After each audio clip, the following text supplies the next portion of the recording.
everybody and welcome everyone to come tonight. With the weather, everyone being a little bit sick, so we do appreciate everyone's attendance. So people that don't know me, my name is Constantine. I'm one of the directors, alongside Simon Perri of One Agency C&P Group. I just wanted to, unfortunately we've got a few of our property renters sick at the moment, so apologise for the property managers who aren't here and they look after the property. But can I just have our lovely team members who are here just stand up so people know where you are. Thank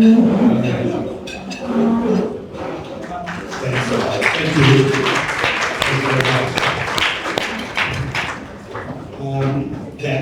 I won't be too long. I just want to say a special thank you to Kathy Perri for organising tonight. Where is Kathy? Kathy, she put all that effort in. Thank you. Also, we've got some great speakers coming up. They're going to be very informative, especially with the new legislation that's coming out. So I'm going to thank them. There's a couple of, I won't embarrass anyone, but there's a couple of nervous speakers, Awad and Sarah, our senior leaders. Not embarrassing ones, so good luck with that. So when they make their presentation, please make them feel welcome. So again, hope everyone has a good time. Thank you for coming. I'll hand over to Simon, who will be the MC for tonight. Thanks very much. Thank you. Well, ladies and gentlemen, my name's Simon, and as your Master of Ceremonies, I'd like to say thank you to everyone for attending tonight. Thank you for fighting this bad weather and the traffic, and I know some people have travelled some great distances, so it means a lot to Nick and myself for being here tonight. And I really hope you're going to get some great information. Now, I've been given a list of housekeeping rules, so I'm going to get straight into this boring part first up, and then we're going to get into the real stuff. First thing, ladies and gentlemen, if you do have your mobile phones, please turn them on silent. We appreciate that you probably have your children with loved ones. Happy for you to keep them on the table so they're there for you. Just like myself, my children are with my mother. I purposely turned my phone off. I wish her all the best. So if you feel the same way, you're most welcome to turn it off. I'm not stopping you. Emergency exit. In an event of some disaster, there is doors directly behind us. Please, they say go in an orderly fashion. My view, if there's a disaster, just get out. Don't worry about it, run. Go as far as quickly you can. Tonight, we're supporting the Sydney Children's Hospital. Please, we're very passionate about these guys. Personally, I've had some great experiences looking after my kids, and in addition, my opportunity to take them here tonight and help them. They do an amazing job. So just a small donation would be greatly appreciated. We will add to that donation as a company. Tonight, the setup is going to be a little bit different. As you can appreciate, our speakers, and I'd like to thank them all this evening for attending, they are not professional speakers. They're normal people out on the field. So you're going to get the raw material, what's happening out on the ground. In light of that, we're going to give you the opportunity to ask questions tonight. Now, you will find on your tables a brochure where it allows you to take some notes, and in addition, there should be pens there. So feel free. These are for you to take home, make some notes, whatever you wish, feel free to do so as you go. There's a lucky door prize. At the end of the night, there will be 2 winners. I don't know what it is, so good luck to you all. And as you can see, we're videoing this evening and taking the opportunity to, hopefully, if you don't mind, if one of these guys grab you, would you kindly say how bad of a night tonight is? No, only joking. I'd like some good comments, please. Please take the opportunity, because it's with your testimonials that other clients can be here tonight with us. So, I think I've gone through the formalities. So, let's get on to the real stuff. Real estate. The most common question I get asked at all these venues and at those barbecues is, how's the market? So I probably need to take a step back. What brings us here tonight? The fictional story. One day, you decided, just like me, to buy an investment property. You said, wow, what a great idea. They're going to make us rich. We're going to have a smooth sailing. You're going to get a tenant, they're going to help you pay the rent, and everything's going to be perfect. Can I ask, how many people had this story sold to them? Probably a lot of you. What actually happened? Well, you bought the property. That was a great experience. Got to go and look at all these nice homes, decided to buy one, engaged us as your managing agent, and then what happened after that? You found a tenant, and you should have just started collecting rent. Oh, hang on. There's a repair, there's a compliance requirement, you need to get smoke alarms checked. Then the tenant says, oh no, I want this repaired. Then there's more compliance. And then you realise at the end of the month there's not enough money in the account, so you've now got an additional mortgage that you have to pay more towards. However, they've told you you're going to be rich at the end. Now, if you're experiencing these problems, I'm going to tell you right now, we're all in the same boat. And what we've got to get down to is some of the fundamentals of real estate. What's happened in the last few years? Last time, for those people that were with me, I said it's unbelievable. My easiest summary today is it's an amazing market. Now why? I'm not an economist.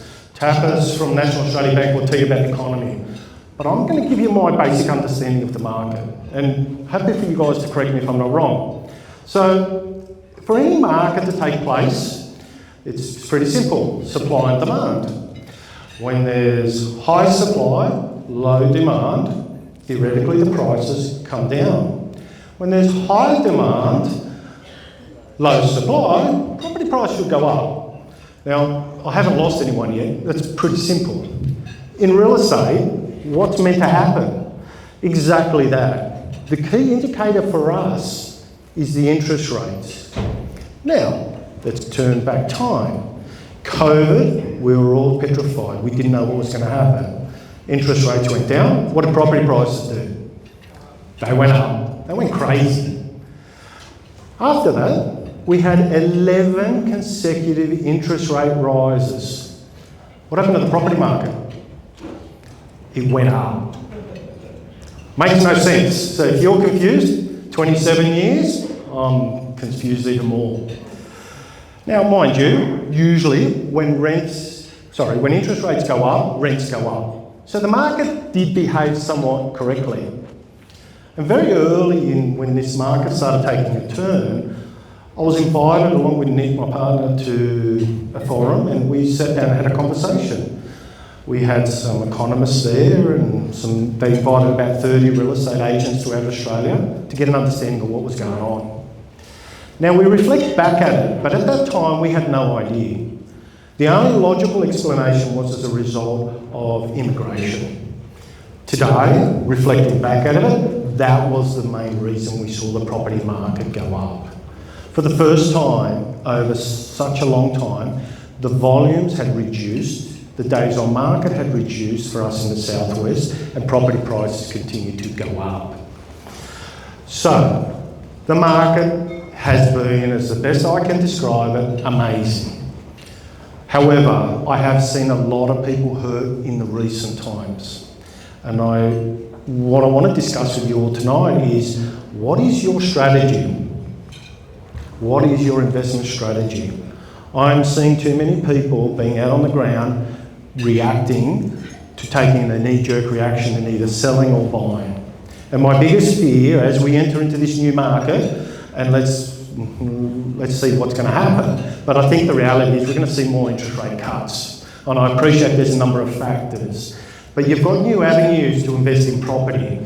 Alexia, who will be talking shortly, she'll talk to you about how to invest through your self-managed super fund. A great opportunity for everyone jumping in. And what I'm still seeing is people are costing themselves a lot of money. So, what do I mean? I get people that turn around and say, I'm ready to sell. My first question is why? Now, if you looked at the media, they're going to tell you the market's great. Would I be correct? No one's turning around and saying the market's rubbish. They're actually very positive in respects to it. But this is one thing I'm going to tell you. The market, not always the best market. Now, what do I mean? What's a market? Yep, it goes up and down. But if you're an apartment holder in Liverpool or Campbelltown, you've probably had 5 or 6 years of the worst years you could ever consider. Can I just get a show of hands? Is there a great deal of people that own apartments here tonight with us? Yeah? Okay. So I'm going to probably give you some bad news. The apartment market really hasn't escalated as quickly as houses. And during COVID, it came down a lot. Okay. When you decide to sell, please make sure you've got time. I'm seeing too many people go, I've got to sell because I've got to get to this point. When you're under pressure, you're at your most vulnerable time, and as a result, it's going to cost you money. And I've seen this happen many, many times. And that's not just in the apartment market, it's in housing. The longer you can stay in, it can sometimes cost you more money. I've had a conversation with a couple of people here tonight that have invested interstate, and I've had some people that have told me some really great news, and some people have said, oh, no, I've had to hold it for 10, 12 years because I can't break even. Now, despite the fact, some people experience that even in the Sydney market. And let me show you a case study. I had a client who came to us, they bought an investment property. They bought it for $685,000. Plus their setup costs, $27,000. That property cost them $712,000. Back in 2018, I think it was. Off they went. They said to me, Simon, just lease it out. We don't want anything to do with it. You rent it, you look after it. When it comes time to sell, we'll sell. That time came. They came to a point where what they decided to do is they came and said, hey Simon, I want to sell. I want to exit out. And the reason being is interest rates went up significantly. They were on 1.79%, went all the way to 7%. It's costing me a lot of money. I invested $100,000 and I promised to give my daughter $100,000, a bit for her wedding and the other bit was to help her out get started. As a result, I said, no problems. You ready to sell? I said, I'll go and take a look at their property. I go in, take a look. I really did take notice of how much she bought it for. I got back to my office. I looked, did my research. I rang her and I said, hi, it's Simon from One Agency. How you going? Yeah, good. I got some bad news for you. And she goes, why?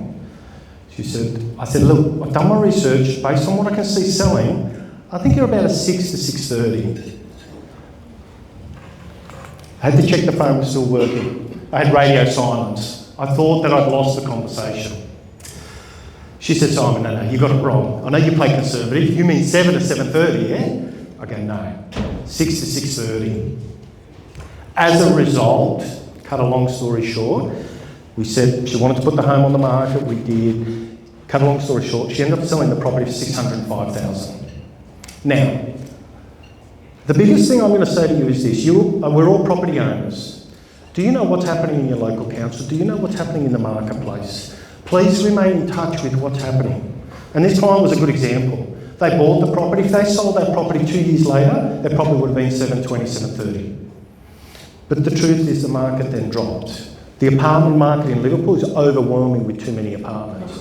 Now, I'm using the apartment from this example, but I'm going to say to you as a property owner, do you know what developments are happening near your place?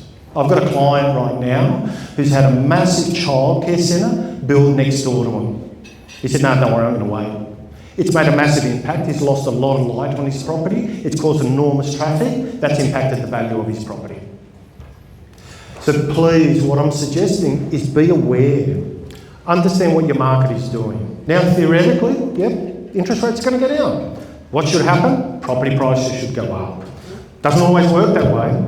The last few years have been a good example. So I am suggesting to all of our clients, please remain in contact with what's happening. And I'm probably assuming I'm talking to the wrong audience because you're here tonight.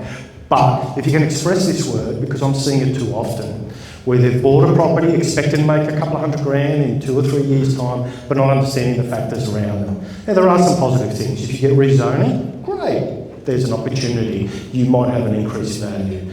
But sometimes holding the home or understanding what's happening in the local dynamics could be the answer to you saying when to sell, what's the opportunity. So I am seeing a lot of people actually coming out second best, even though we're supposedly in a booming market. The next one is gaining an income. So this is my way I like. Now, the opportunity you've got here is this. A great approach if you want a retirement plan, okay? So if your approach is buying a property with a plan of never selling, now I'm going to tell you, I'm Italian background, it's a sin if I sold property, I'd be crucified, okay? But if that was to happen and you proceeded to do so, great opportunity to create a great income. Very good approach from a self-managed super fund, okay? If you just want to generate income, a great approach in that regards. Great way of achieving a tax deduction. So if you wanted to do some tax alterations, it will give you some tax alterations for a short period of time. Now, where we are seeing a lot of people take this opportunity is if they own a house and it's 450 squares or greater, then what they do is put a granny flat on the back. Now, actually, can I just embarrass someone offhand? You'll see there's brochures on the tables from LTK Homes. We're not financially affiliated with them, but LTK Homes is a gentleman, Lance, who's a builder, very good, very reputable. I'm happy to say it because me and builders don't normally get along, but I can confidently sprue for this. Lance, can I just embarrass you for 1 second? Quick question, what's the cost of building a granny flat? Rough numbers. Starts about 170 to 180. Okay, 170, 180, okay. What I'm going to say to people is if you've got a property, and speak to Lance, he's probably your best person, that can put a granny flat on the back of it, then you're going to get a second income. Now, what does that mean? Let's say vision, and I know saying 170, 180, I'm going to be over there. Let's say you put 200,000 and you get 450 a week rent return. I don't know of any other return that can be that strong. Okay? Plus, you've got your existing home that could generate you whatever the rental is income there. What a great investment. Okay? Now, there are some things to do, and please understand. Another case study, a client came along and bought a property for $1,386,000. Total rent income is $1,350 a week between the house and the granny flat. Okay? It's not enough to service your mortgage today. Keep it long enough, and I promise it will outstrip your mortgage. You will turn into a positively geared, but you need to hold the home. Okay? Once again, please understand what's happening outside your market. Okay? And what I mean by that, are there any developments? Have you got a childcare? Or has it been rezoned to high rises? So please be careful. You might end up with a block of units of 30 stories next door to you. That could immediately dampen the value of your home. Some of the things that you will need to consider, and where I've seen people get hurt, is they don't have money saved up for the circumstances of renovations. If you have a property 20 years, you're definitely going to have to paint, you're probably going to need to update the kitchen, you're definitely going to have to do some major repairs like a bathroom, okay? So if that is your strategy, no problems. Make sure you've got savings for those days and your rainy days, because it will come, it will come. The last strategy I'm meeting a lot of people is this, renovate, flip or hold approach. Now, traditionally, you're very speculative of the market, okay? And I fear this is going to come into this next turn of market. When I see a boom, all of a sudden I get these people want to make a quick buck. Quick fix up, resell. Right now, with the cost of building and getting tradespeople, it's very expensive. Please understand your numbers. You are speculating on the market. It is very dicey and it's very expensive to do. Very sensitive to market conditions. Obviously, I'm sure everyone's seen recently on the news, the Iran and Americans' interception with Iran, Israel. That could potentially have an impact on our market, okay? And you might go, how? Well, if the cost of petrol goes up 70% as they're speculated, interest rates may not drop.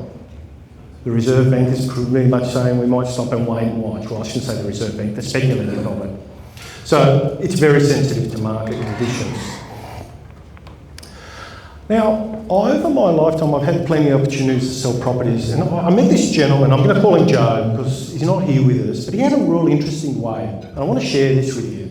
Because too often we think of real estate as a long-term investment, but he came to me and he had a different approach, a real interesting one. Oh, sorry, I've gone too far. Okay. So many years ago, Joe bought a property from me at West Hoxton at $532,000. I said, okay, no problem. Nothing out of the ordinary. Come along, bought the property, came, said, Simon, can you find a tenant? No problems, found a tenant for him. Off we went. Got to the final inspection and he said to me, Simon, when it comes time to sell, if you get $673,528, that was to the dollar, I want you to sell it. Okay, well, this guy's, we're at the final. I had to ask him, is everything all right? Are you going to be right to settle tomorrow? We're all pending, I've got clients moving, doing something. He goes, yeah. Didn't make much of it. I said, okay, no problems. I left it at that. Anyhow, 6 months later, the rental was going well. I checked in with him. I said, Joe, how are you going? He said, yeah, good. Has the property hit my price? I go, no. What do you think it's worth? I think you're probably about a 580. Okay, good. When the property hits my price, call me. Okay, this guy's interesting. Left it at that. About 13, 14 months after finally settled on it, he actually rings me. He goes, Simon, I see the market's warming up. And I said, yeah, it's good. He goes, will it get to the price that I suggested to you? I said, no, look, I think we're good. I think we're about that 620, 630, and it was in the market was going like this. And he said to me, he said, okay, we're not far off. I said, Joe, look, I have to ask. I've never had in my career that someone has turned around and said to me, $673,528. I said, well, what are you doing? He goes, well, this is my philosophy. This is what I've done for years. I buy a very simple home. I said, okay, tell me more. So all my homes have to be the ability for a first home and then to rebuy. I don't want to be block, 3 or 4 bedrooms, 2 bathrooms, 1 or 2 garage, must be close to a school, must have a bus stop nearby. The property he bought actually fitted that description. I said, okay, tell me more. He goes, I don't want to do any more than paint and carpet. I said, okay. He goes, and when I get to a point that I can get 100 grand net in my pocket, I sell it. I go, oh, and what do you do with that? I go on a real good holiday. Wow, now that's a good holiday if you ask me. I said, come on, Joe, tell me truthfully, what, you put a bit in savings? And he goes, no. He goes, I spend every dollar on it. Oh, that's a damn good holiday if you ask me. Anyhow, cut long story short, we got to a point, we sold his property, the market went really well for him, we actually sold it for $698,000. He said, see you, Simon, I'm going on holidays. His family, 2 kids, took off overseas. I was really disappointed he didn't take me with me, but anyhow, next. And I get to 3 months later, he rings me. He goes, I'm back in the market. I go, what? I said, this guy's not having a lend to me. He's been doing this for years. And the one thing which I'm going to say is that sometimes we trade shares, and if you're in the stock market, your stock broker might say exit out at 20%, 15%. He basically did the same thing. And the one thing which he was clear was on his strategy. He knew what was going on. He knew the market. He knew where he wanted to buy. So, if it's anything that we can learn from Joe, he was quite clear. And it's funny because then he went to buy Penrith and he's done a few more. And only last week he said, I'm going on a holiday. When I get back, have you got something, Simon? So Joe's in my life keeping me busy, which is great. So, first things first, the market is turning. The market could go any direction. Now, my suggestion is what we've come through, please be prepared for the next stage of this market.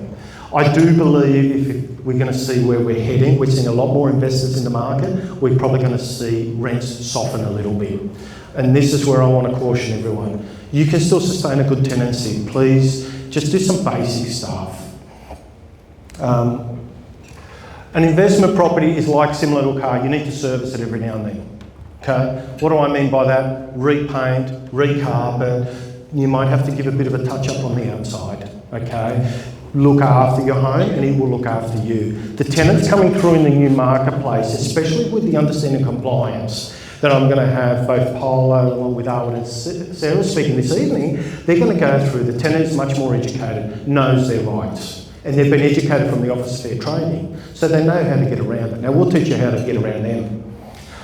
An investment property obviously needs more service and maintenance than your own personal home, like a car. I'm going to use this latest case study, and I had a client that we sort of came a bit to loggerheads. And what happened was that they had an investment property, they took up strategy too, they wanted the income out of it, but refused to spend any money on the home. They got to the property, there's this beautiful, lovely rockery, lovely hedges, the house looked immaculate. Put a tenant in, got the first tenant in there. Oh my goodness, they don't look after the gardens, there's weeds growing through the rocks, kick them out.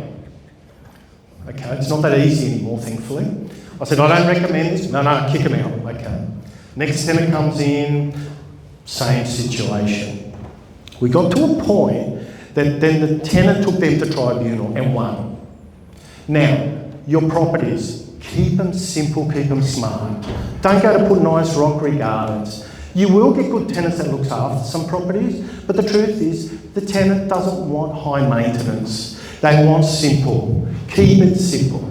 You will have a stress-free life. We'll have a stress-free life, just worrying about the basics, but in addition, it will make it easier for you. You'll get good tenants and good income. So, I hope that gives you a bit of a snapshot of where I see the market and what's going to happen next. So, ladies and gentlemen, I do caution you, the market, which direction it goes, it's right at its pinnacle. If interest rates drop, theoretically, prices should continue going up. Okay, and I think we're going to still see that happening. So I hope that's given you some insight of what's been happening and gives you some information. Now I do apologise, I did say there was going to be questions, but I do a lot of talking. Obviously I'm good for my trade as a real estate agent. Does anyone have any questions? Can I ask? No?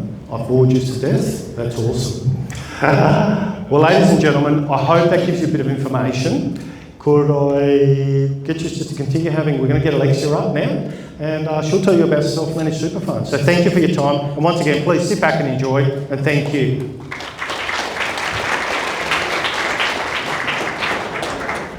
Well, ladies and gentlemen, would you kindly welcome Alexia Pettenon to come to the stage?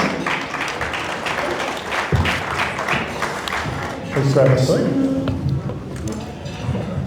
That should be on. Test. Yep.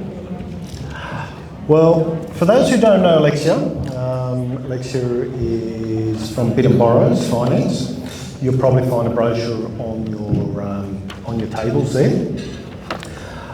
So we're going to have a bit of a general conversation here, and you're most welcome to jump on in. We've got some microphones floating around now. Alexia, welcome, and thank you for being here tonight. Thanks, Tom. So let's start.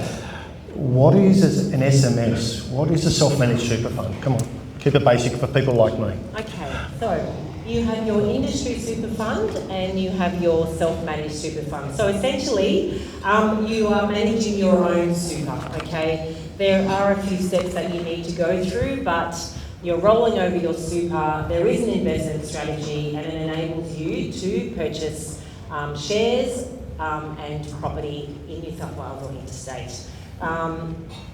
The sole purpose is for retirement. Okay, that sounds good. I'm ready to retire. I'm sorry, I'm just going to go through that. So, Alexia, how do I go about setting one up? Like, what do I do? What's the first thing? Because I've got my money in an industry super, and they're controlling it, but there's a considerable amount. And I want to invest in property. And I simply can't afford to get in. How do I do it? What's the next step? Okay, so the first thing you you really do need to do is speak to your financial planner or an accountant, because they are the best equipped to set up it's a company entity, okay, with a corporate trustee. So there are the points on the screen, so I will run through them. So you choose your structure, which is an individual trustee or a corporate trustee. Now for lending purposes, the funders will only want a corporate trustee and the individuals are the members, okay? So you are a director of the company, okay? You create a trust and a trustee. Again, this is all done by the accountant, which is then registered with the ATO. Once everything has been set up, that's when you roll over the industry super fund into the account that's been opened up in the company name or the SMSF name. Then once you've rolled it over, and again, this is a little bit technical where you create and implement an investment strategy. This is all what the accountant sets up for you, and it's pretty generic. Essentially, it itemises that you are able to buy real property or shares, but it does need to be noted in the investment strategy. You'll probably look at it once and stick it in the drawer, okay? But it does need to be done. And that's it. And then once that's all been done, it takes about, 4 to 5 weeks, depending on the industry super fund, because a lot of people are moving their money out. And just so you are aware, if you have insurances in your industry super fund, you can keep that open. You can have it at a $10,000 limit, so you don't lose the benefits of your insurance, and you can roll over a big chunk into your self-managed super fund. Okay, so you can have both. So if we just envision, right, and can I suggest, self-managed super fund is a great way for young people to get into investments. And I can only tell you, just recently I have a friend of ours who actually went to Alexia, young couple, 2 kids. I think the kids are under the age of 5 or 6, something of that nature. And they wanted to get in the property market. Now, the topic of conversation for everyone, it's hard to get in the property market. How do you get in there? And what they chose to do is they ended up setting up a self-managed super fund because they weren't capable with their existing setup to get any finances to buy an investment property in their own name. So I'll just cut you up. They did come to me first to refinance and release equity. And I said, no problem, let's have a look at the numbers. And I asked for their tax returns and pay slips and, crunch the numbers. And I went back to them and I said, well, you really haven't got enough equity. And I don't want to move you for the sake of moving because the interest rate that you're on is actually really strong. So the first thing I did see is, okay, is there any equity? I can go back to their original lender and release it, but that just didn't happen. And then I said, oh, what do you have in your super? Because just because you can't buy in your personal name, I just always throw it out there and say, hey, do you have enough super? And that sort of piqued their interest. And then they went back and spoke to Simon and say, hey, can we do this? And then that started. And they came back 4 to 5 weeks later to purchase property in their super. Now, just to use them as an example, they've bought a property now over in Raymond Terrace, brand new property, just under 800,000, and that's turned out to be a great little investment for them. And that's probably something we need to talk about. When you have a self-managed super fund, are you limited to where you can buy? No, so I have a figure there of 200,000, but you don't need 200,000 to start the ball rolling. Have a look, the numbers that you really need is 30%. If you have a balance of 120 or 150 and you're looking at a property of 500,000, make sure you have 30%. That'll cover your 20% deposit, it'll cover your stamp duty and a few of the extra other costs associated with SMSF. Now, when you are borrowing in SMSF, the borrowing capacity is a lot different to personal lending, and I will go into that a little bit later. But because of that restriction or the lower borrowing capacity, you're going to be hard done by to buy in Sydney. So I've had a lot of clients that do SMSF have bought interstate.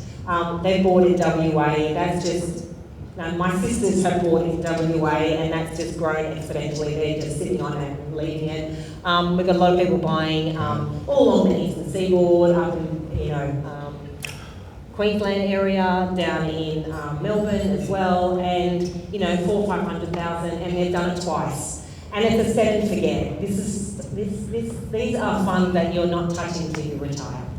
So you've got a loan, and the history of property growing over time outweighs the industry super fund.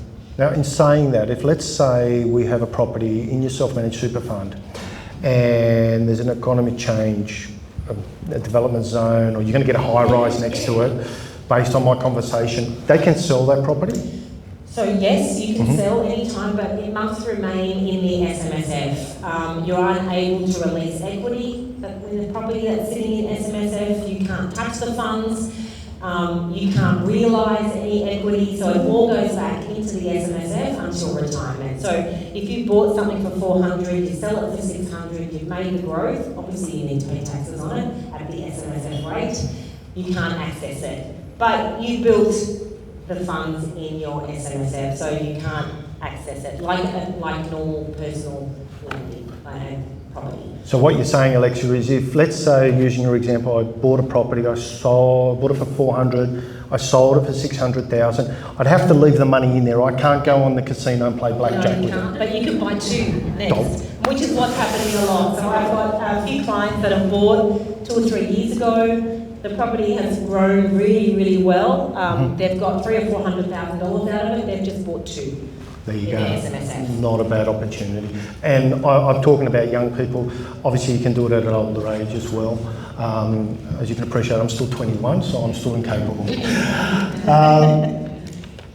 What's the rule advantages of an SMSF, and how does a bank look at you? Like, can we go to National Australia Bank? Can we go to Westpac? Or who's the lenders in that respect? So the major lenders dropped out a number of years ago. It was an expensive exercise. So SMSF lending is now with funders and lenders such as Granite Home Loans, Latrobe, First Mac, Liberty. There's about 6 or 7. The interest rate is 1% higher than normal lending. So for an 80% SMSF loan, it's about 6.94%. What was your other question? Well, if that's the case, we're going through what's probably known as a second tier lender or something like that. And does the bank put any restrictions on you? Okay, so for borrowing for SMSF, essentially you are looking at your superannuation guarantee, which is at the moment 11.5%, and that will be 12% effective next week. So you're looking at that figure plus potential rent. So those 2 figures in mind, your loan isn't going to be huge. However, if you see a property, there are ways of what they say borrowing outside or underneath the line where they look at all your lending. Okay, so you're not restricted, but that is the 101 of borrowing in SMSF. They look at the SGC or your super contributions plus potential rent. Can I renovate or detonate a property in my SMSF? Well, there are restrictions when it comes to property sitting in your SMSF. Yes, you can do a little upgrade, change carpet, make it, more presentable. Presentable, but you cannot knock down, detonate. You can't construction. It's a sole purpose test, which is what they use for the SMSF. So there are restrictions in relation to that. And can I rent the property out to my mother? No. Can't rent out to any family members. That's quite strict as well. Then you will lose the benefits. Okay, if you are renting it out to your neighbour or business partner, then there are strict guidelines with reference to renting out your property. Okay. So if I'm a sole trader or a business owner, I have worked along for many years. I've made minimal contributions. And I've decided that I've come to you and you suggest, hey, let's go and set up a SMSF. Ideally, I'd love to buy a building or an industrial property because I could warehouse my tools, my equipment as a business owner. Can I do that? Yep, so that's the time in commercial lending in SMSF is when it can be your place of work or your previous place of work. So as a real estate agent, you could buy the property in your SMSF and the business rents it back to you. So you've got the company renting it back to the SMSF. That's the only time it's called owner-occupied, okay, when it's your business. Just on a side note, where you were talking about self-employed, a lot of the time, a lot of people that are self-employed don't contribute to super. Well, there is a lender that allows you to still borrow in SMSF, but the way they calculate your borrowing capacity is a little bit different. So not is all lost. So even if you haven't been contributed, we can still look at ways of getting you a loan within SMSF if you are self-employed.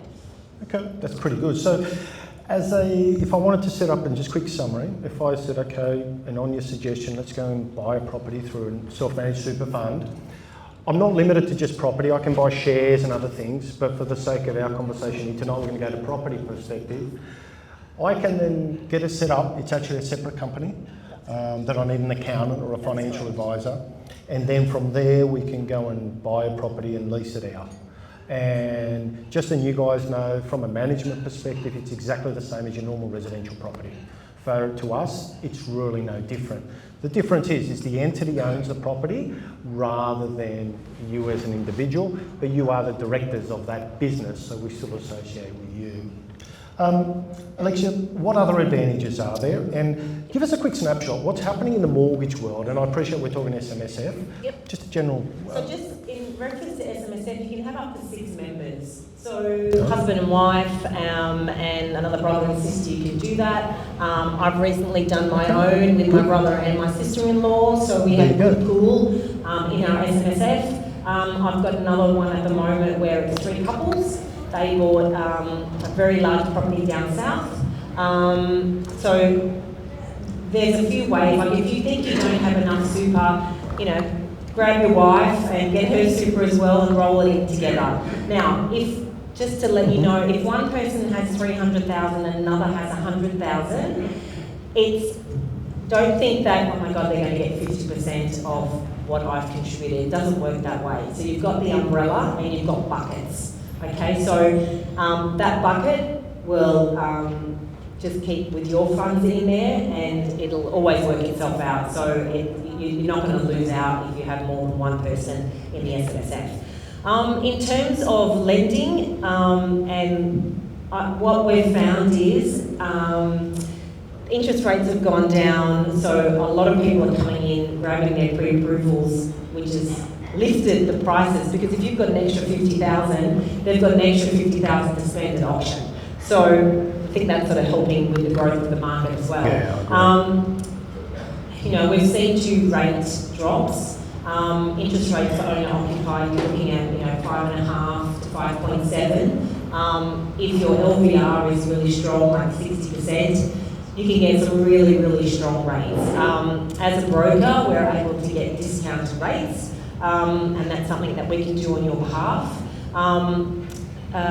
Fixed rates I probably wouldn't recommend at the moment because there is movement that's happening. So have a chat to myself or have a chat to your broker. Just make sure that you're on the strongest rate because they can negotiate for you, even if it's an older loan. Yeah, look, can I suggest to you, Alexia introduced me to this new idea that I need to check my rates every couple of years. And my bank manager's here and now he knows why I harass him every couple of years. But it is true, you should be reviewing your mortgages on everything every couple of years. And yes, you can make a saving, and Alexia will introduce me to this, but policies change and different things happen and I can't keep up. Alexia fills me in and she knows, that's her profession. But that's something that I really do suggest. And the world of self-managed super funds is growing. And the opportunity gives everyone as individuals. And you've got to think from a government perspective, they really want to push the self-managed super funds. So it is something I would suggest. If you haven't done so, I've got to be honest, I have personally done it with the help of Alexia, and it's been a great return, a great investment for me. Does anyone have questions?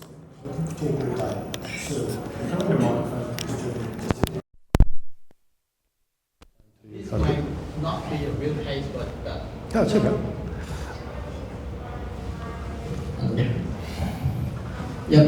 My question is the access we can move from industrial super fund, and just say something goes wrong and I don't manage this well, and now let's say I sell my property or I stop my share, private share, I would like to go back to industrial super fund. Is it possible? Oh yeah, it is. You just need to, so you'll roll it back out and open up the industry super fund. Yes, you can do it. Or we just go back to the one we just keep it there. Yeah, you're not restricted, you just need to open it up again. Yeah, that's right. Be warned, you're not able to access the funds sitting in the cash management account. So when you roll over the super from the industry fund, it needs to go into a cash management account. And we've had some people that have been accessing it, and that's it. Big no-no. So If ASIC gets a hold of you, you'll be in big trouble. You can't access. Just pretend that it's like your industry fund and you can't access it, but you will be fined and you will lose any kind of tax incentives if you do access it like a normal bank account. Oh, yeah, just thank you. Thank you. If you have a property in super and say you've got equity in it or it's paid off, can you use that to purchase an additional one? The only time you can realise any equity is when you sell. Yeah, it's different to personal where you can tap into it. You can't with, which is a bit of a bummer actually, because a lot of people have a lot of fat sitting in the properties in their super. So you do need to sell it to realise it. Can you please explain to us how the tax works when you have the SMSF, when you sell, and what are the other benefits potentially you could have? Well, I'm not an accountant or financial planner, so I'm not going to profess that I know exactly, but it is a 15% flat tax at retirement once you do sell. Now, the elephant in the room is, effective 1 July, there's going to be some changes. But, the $3 million threshold and the gross realisation, that hasn't come into effect yet. I was trying to call all these accountants and financial planners to get some information, and I said, please come along, and they politely refused because they didn't have enough information either about what's happening, about any changes that are happening, because it hasn't been approved by Senate yet. So at the moment, it's still 15%. Nothing's changed until it gets approved by Senate. It got rejected before the election. Jim Chalmers is trying to change that again, so we'll watch this space. But look, when you have a self-managed super fund, there are the taxes that you need to pay every year. So that's what your accountant will be managing. Your accountant lodges tax returns because it is a company every year. When you sign off, it'll be audited. Just like if you have an industry super fund, once you get your statement, you'll see that there's taxes being debited, from the account, but you don't need to do anything. But when you have a self-managed super fund, your accountant is heavily involved in the processing of tax returns for your SMSF, like a normal tax return. As far as land tax, is that related to your personal? No, it's actually, so SMSF is held in a company entity, so it is treated differently. But there's still a threshold the same as... Well, you're going to be taxed. Yeah, you can't avoid it. The government wants his piece. Yeah. Yes, They're going to take it some way or the other. Yeah. So, Okay. again, if you have SMSF set up or you've got property, please chat to your accountant. yeah, I know. we're retired, so we're drawing, we're not... Oh, you're drawing a pension? Okay. Yeah. But you're at a great tax, you're only taxed at a certain amount of the Yes, pension. I'm aware. Yeah. That's good. I think there was someone behind you, Michael. Hi. Just a quick question regarding the cost of running this fund. Yep. You talk about tax calculations every year plus the audit. What would be roughly? To set up, yep. And what would be the Yeah, to cost set of up, running? it's anywhere from $4,000 to $5,000 to set up the super fund. And then annually, it's between $1,800 and $2,100. That's for the accounting fees and charges. But just remember, everything is funded by the SMSF. Nothing is paid out of your pocket. So when you purchase a property, it's all the SMSF, when you have to do paint the walls, everything is funded by the SMS. Nothing is out of your pocket. So you will need to have a little bit of a surplus sitting there in your SMSF, to cover any repayments, if the rent is short. Like a normal property held in your personal name, you do want to have a little bit of a surplus there in your super. That's good. Well, I hope that gives you a bit of an insight on self-managed super funds. Alexia, thank you kindly. And thank you. Ladies and gentlemen, I think dinner's meant to be served soon. And how's the food? Has it been all right? Have they served you well? Got plenty to drink? Okay, good. Well, we'll be back shortly. Please sit back and enjoy, and I'll see you soon. Thank you. So, if you're not aware of it already, our wonderful government had recently employed a person to look after a tenants commission. Now, I can't recall her name, I don't know who she is, but Awad and Sarah might be able to shed a bit more light with the changes in residential tenancy legislation. I've been doing this, as I mentioned, for 27 years, and this recent change is not the biggest, but the most disorganised from the Office of Fair Trading. Now, I must ask, do I have anyone here from the Office of Fair Trading or a government body? Is anyone here? Good, because I'm going to continue to talk how disgusted I am in you. Look, I'm only joking there, but we have seen some changes and it's going to impact us all. We are aiming to try and provide you with a solution just to keep your investments nice and simple and try and make sure that they work smoothly for you on your day-to-day. But some important information about to come up. So, firstly, if I could ask Sarah and Awad to please join us. Would you give them a round of applause, please?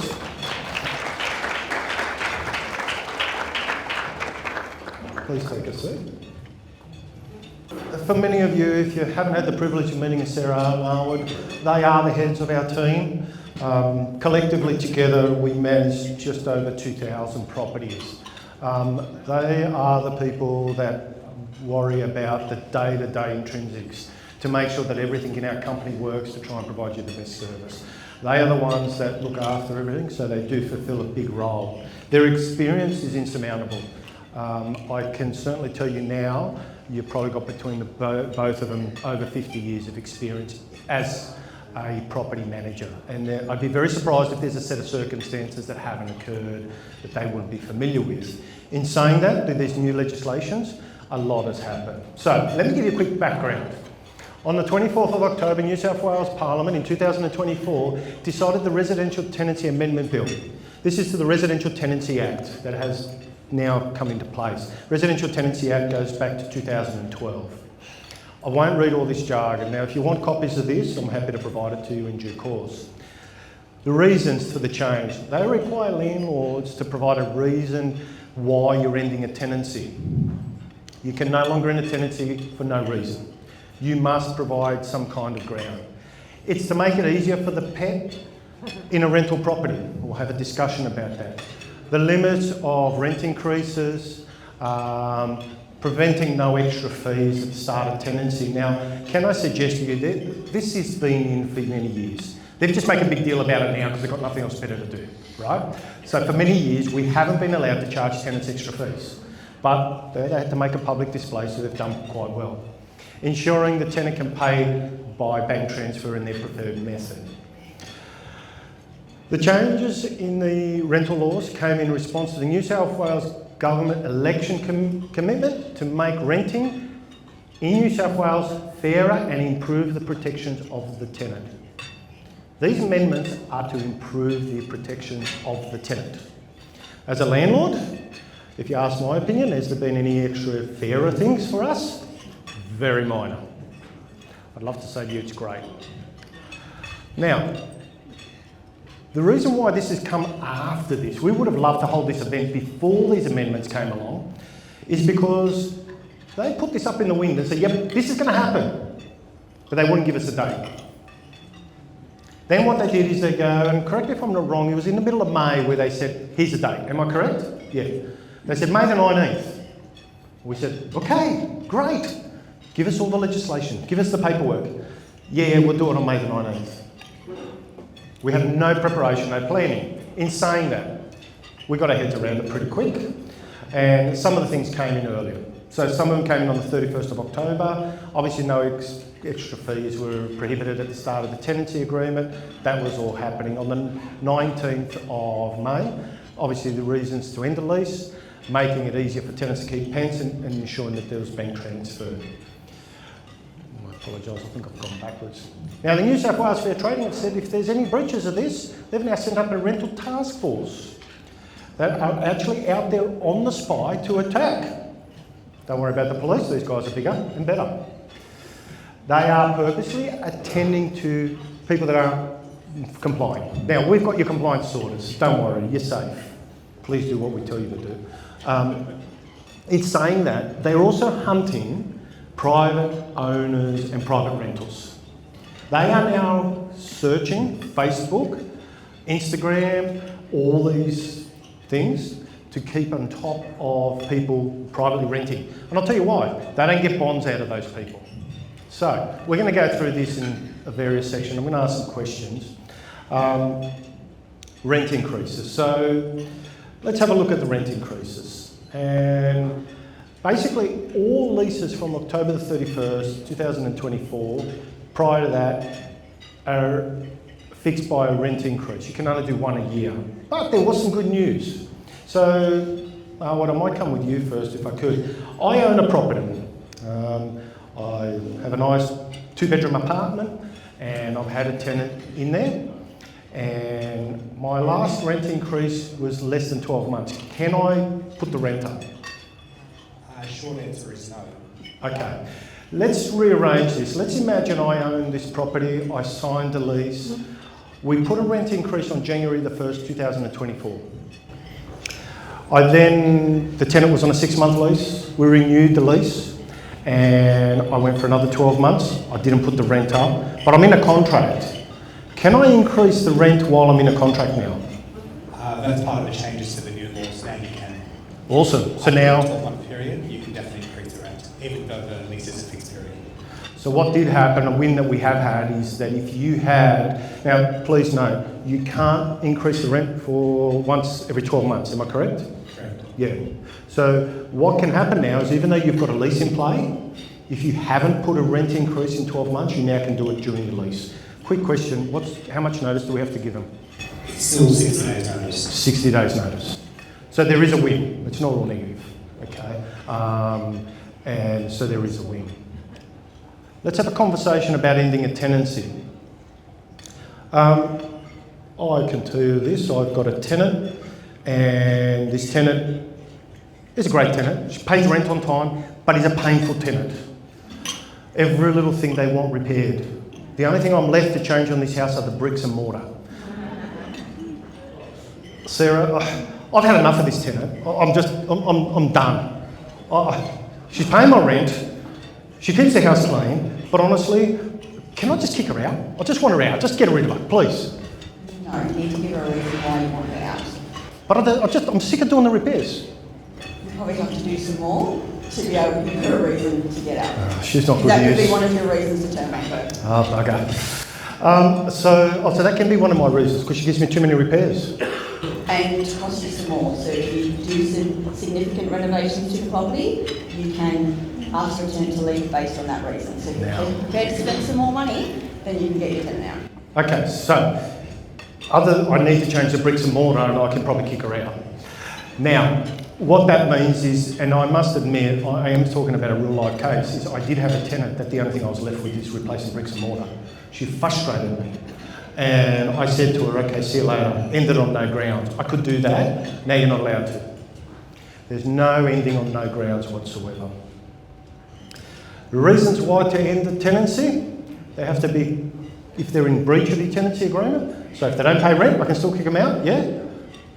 You can issue a breach notice. Nice. It depends on what the breach is for, but most of the breaches would need to go through NCAP to actually remove the tenant from there, unless they live on the Okay. So now I have to go through NCAP to evict them. If they're breaches because of tenancy, because of rent arrears or so on, we can't just ask them to move out. You can ask them to get the property, if you're selling the property, you want it sold with vacant possession, that is still allowed. The property needs to be empty for a significant period if you're going to do renovations. So if I choose that I'm going to say, well, I'm going to do renovations on the home, you can ask the tenant to move out. But you need to provide significant renovations.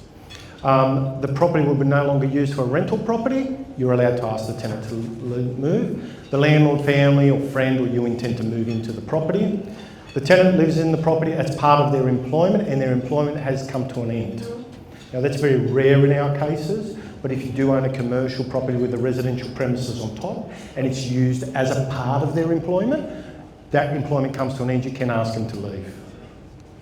The tenant is no longer eligible for affordable housing and transitional housing. Then you can purpose house built for studios or student accommodation, and the property is a part of a key working housing program. You can ask them to move out. So that may sound all difficult, so let's get into the nuts and bolts. I might go to Awad. Awad, let's just break this down. Me and my wife have an argument. She says, okay, I had enough of you. Get out. I've got to be careful, she's here, she might actually say this. In saying that, I ask you to give notice to the tenants and say, I'm going to move into the home. I'm having a separation. And we get to a point where me and my wife make up again. You've given notice to the tenant. How much notice do you have to give to the tenant to move out? If the lease is 6 months or more, it would be 90 days, and if it's 6 months or less, it's 60 days. Okay, so you've got that variability. And the tenant actually moves out, and I get there and say, hey, Awad, guess what? We've rekindled our relationship again. Can you just put it back up for rent for me? Unfortunately not. With these new laws, they have restrictions where you can't re-let the property for a certain period of time. Oh, but I'd much rather live in my home. It's nicer than my investment. There's a way out of that where you would have to request to New South Wales their trading website. They have a portal there where you can seek permission with evidence as to why your circumstances changed for them to overturn that situation and give you approval to re-let it. Okay. So I have to ask permission from New South Wales Fair Trading if I'm allowed to go back to my own home and re-rent my property. So that's happened, and I don't know what the outcome of this is. Touch wood, to today, I haven't had to ask this question from New South Wales Fair Trading. But if you choose to put your property back up for rent, there's some pretty big consequences if they recognise that you haven't asked for permission. So, as an owner, you've got to be very cautious about this. I'm just going to go through this. So, I'm going to show the restrictions. The premise is no longer being used as a rental property for residential premises, must be a minimum of 12 months. So, in my circumstances, if I did happen to move back into the property, 3 months later, I decide to move back home and rekindle the relationship, I need to ask permission, or it has to be a minimum of 12 months. The proposed sale of the property, so if you choose to sell the property and it's successful or unsuccessful, it's 6 months.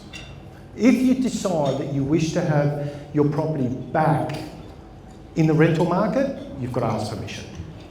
Now, I've seen the portal, you've got to ask they ask you a number of questions, you've got to show evidence, okay? It's not just something I can say, well, you know what, I've changed my mind. The landlord or the family member wishes to reside in the property 6 months, demolition of the premises is 6 months, and significant renovations and works or repairs are 4 weeks. Quick question, and Sarah, if I could ask you this. I'm going to renovate my home. I've had enough of this tenant. Obviously I've got the bricks and mortar I've got to change. I've decided that's what I'm going to do. How do I do it? Because this tenant is probably going to challenge me. What evidence do I have to provide? There are specific evidences on each termination, so most of the terminations now require at least one set of evidence, some require multiple sets of evidence. Wow. Okay. In particular with renovations, they have actually changed something in the last few days regarding that. Oh, good. Before you had to provide contracts and things of the work that you're going to execute, they're now reducing that. But there are written statements and things that you have to provide to the notice, so we can no longer issue termination if you don't provide the evidence. So the longer that you as a landlord take to give us the evidence, the longer it is before we can actually even issue it. So the termination and the evidence need to go hand in hand. You can't issue the termination and the evidence after, they need to go together. So you must provide evidence now. Okay, so if you're renovating, or I'll give you an example, you've decided to sell the property, we have to provide them with a copy of either the contract to sale or an agency agreement to demonstrate it. Now, for many years, we'd probably only have the contract to sale, we wouldn't show them, they don't need to know, now they can actually challenge it. They can turn around and say, hey guys, show me the contract that you've actually got this property under contract, right? Private sales that happened outside of our realms are really going to be impacted by this. So, look, I'm not trying to paint doom and gloom on this. All we're going to do is cross our T's and dot our I's. That's ultimately what the Office of Net Trading is asking for. We want to show evidence that you're actually doing what you say you're going to do. And it's not a way to simply kick out the tenancy. Now, where did this come from? If you reflect over the rental crisis we've had over the last 2 to 3 years, tenants have found it difficult to find properties. And I do mean this because any good investment can only work when you've got a great landlord and a great tenant. So when the two work together, we need them as much as they need us. So we can't ignore the facts. But what they're trying to do is iron out all the people that are just taking advantage of situations. Okay. The notice periods, which to be fair are what elapsed to their periodic leases, have been at least 90-day notices. For fixed terms, 6 months or less is 60 days, and 6 months and greater is 90 days. Keeping a pet. Okay. I'm a tenant.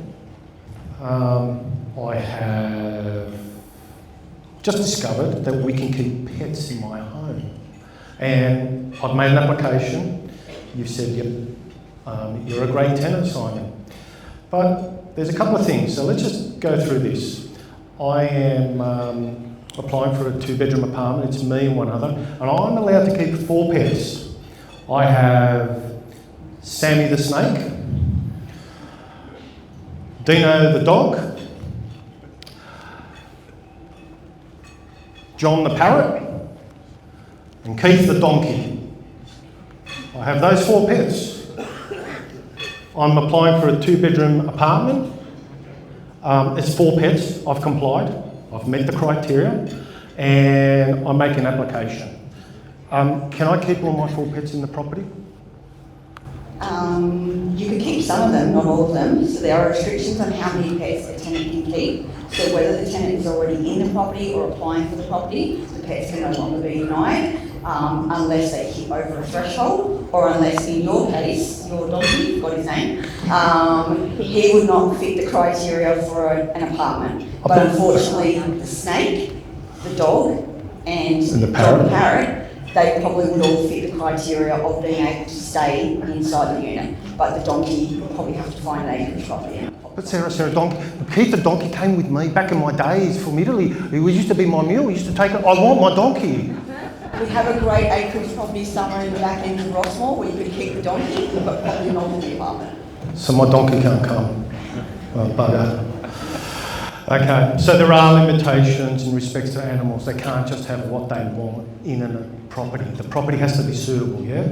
Even though I'd love my donkey. And we can work restrictions around a compromise with you as the tenant through the landlord about the restrictions for your pets. So for example, your snake, we could say a restriction that the snake must always remain in a tank, and that you can't have live mice in the property to breed for the snake. You can only feed it frozen mice, for example. So you can work with the tenant in the restrictions that you give around the pets, to give certain conditions for the pets, to hopefully have a happy compromise between the 2 parties on keeping the pet. But in a nutshell, to say no, it would have to be that the pet just doesn't fit the criteria for that property. So it's either too big, the property's not set out to have a dog that big, so you could probably say no to a Great Dane in the apartment, but probably could not say no to the Chihuahua in the apartment. So it's relative to the size of the property and what you're wanting to do in it. And you can work in a compromise to have everyone work together in getting an agreement that works for everyone to keep pets. Okay, well I'm still devastated about Keith my donkey. It's in a strata complex. Some body corporates like to say no to animals. Can they turn around and say no and be stronger than this legislation? In a nutshell, they cannot say no, but they've got an application process, and in our experience at the moment, they're delaying these processes just to be really painful. Oh, okay. But bottom line, they can't say no, but it may take a while to get approval. They get permission from the other committee members of the strata. So if I made an application and it's in a body corporate, would you just approve my application subject to that, or would you first go and apply to the strata and get approval and then approve the tenant? It would definitely be wiser for us to get approval from strata before taking a deposit from the tenant's applicant. Okay. Now I'm in a lease. I've already been leasing from you guys. I appreciate you said no to my donkey a bit earlier, but I decided to go from a donkey to an elephant. I've changed my mind and I've said, you know what, I'm not going to tell you guys, I'm just going to bring these animals into my property. And you rock up and you discover the animals. Where do we stand in that regards? It doesn't work that way. It's a breach of tenancy. We have the right to issue a breach termination and take action against the tenant. So they're breaching my tenancy. Now I can't have my donkey or my elephant. Okay. So if that's the case, I'm going to try and be a good tenant. What is the process? I'm in an existing lease, I ask you, and what's the process then? Do you go and contact the landlord, and what happens there, or do we just say bad luck? Sure. So there's a government form on the fair trading website that must be used, and tenants are required to fill this in and submit it to us. If it's a non-strata property, we have 21 days to respond, or it's automatically approved. With strata, they have to seek permission through strata directly. Then the 21 days must start after strata approves that process. Okay. So if you do have one of your tenants make an application to have pets, you have 21 days to reply. Okay. And the short answer is this: as long as the animals fit the property, obviously you're very limited to saying no. Okay. So, and could I determine if the animals can stay inside or outside as a landlord, or is that at the discretion of the tenancy? That term can be negotiated depending on the property. Okay, awesome. Now one thing which I am going to say to people is, please check your landlord insurances. We don't know where this is heading. Now why? And these guys might be able to elaborate. All landlord insurances have pet clauses. We have a fear they're going to tighten them up, and your coverage is going to be reduced. Now, I do say I have a fear, I haven't seen that happen yet. If you want to read something that puts you to sleep after a bad nightmare, read one of the insurance policies, they'll definitely put you to sleep. Okay? They're the most boring documents there. Am I right in saying that, guys? We probably don't know where that sits at the moment, but we've sort of got to check your policies. Yeah? Yeah, okay, good. Obviously, as I discussed, there's a limitation of 4 per property. Okay, you can't just have as many as you wish, and obviously, if you do disagree with it, the tenant has the right to take it through NCAP. Okay, if they feel that you're being unfair, they can challenge it, and a member makes the decision. Now, you've got to appreciate animals, and I'm not opposed to animals. I have animals myself. They are seen as part of the dynamics of a family now. So it's no longer being, oh, well, it's just a dog or it's just a cat. Not allowed. It's part of the dynamics. Payment of rent. Do I have to pay rent as a tenant? We do like rent payment. Oh, bugger. Okay. I want to pay you cash. Is it okay to pay cash? No requirement to accept cash. Oh, good. Okay. But I have a good cash business. Gives me a lot of good money. No good for you? Okay. Tenants are still required to pay rent, but you guys got this thing called direct debit. I don't want direct debit. Can you force me to do direct debit? There has to be a free method of payment. One of them is direct debit, but there's other alternatives like BPay. We just can't control the specific day we debit the tenant's account. Okay, so you can't tell me now when I've got to pay rent. I can pay it on my own, yeah? Unfortunately, as long as they're paid in advance, you can't force or control how they pay it. So you can't force a tenant anymore. Now, We could never really force the tenant, let's be fair to the circumstances, but we were able to get them onto direct debit as the free method. Now we're not allowed to determine that. So what does this mean for you guys? A lot of people have enjoyed, most tenants do like direct debits. So you think about yourselves, you've probably got direct debits happening every day of the week from your personal account. Your home loan's taken that way, right? It gives continuity. Now 99% of them probably will continue to do that. But there is the small percentage that say, no, I want to pay my rent on my terms. We can no longer enforce them to stay on direct debit. We've had to set up BPay and Pay ID to allow them to pay rent. Now, we are hoping that this space will continue tenants to remain honest and vigilant, but the truth is some tenants just don't know, so we're going to have to be chasing them in that regards. Well, there you go, I've done a little bit too much talking again. So, I guess in summary, what does the new legislation require? Yeah, there is a bit of compliance. There is a bit of flexibility and compromise that we have to do. Put it this way, your good tenants, they're going to follow. They're going to be a part of this. It's the other tenants that we've got to watch. We've really, if you decide that you wish to have your property back, you need to have a good reason.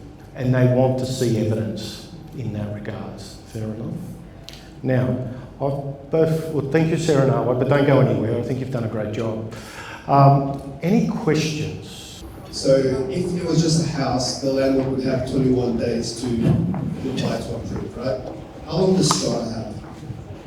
There's actually no restriction on Strata to reply. The restriction is actually on the landlord to reply. So in theory, if it's under Strata, they can say when we have our next meeting, then we'll discuss that, and that could be like 6 months down the track or whatever.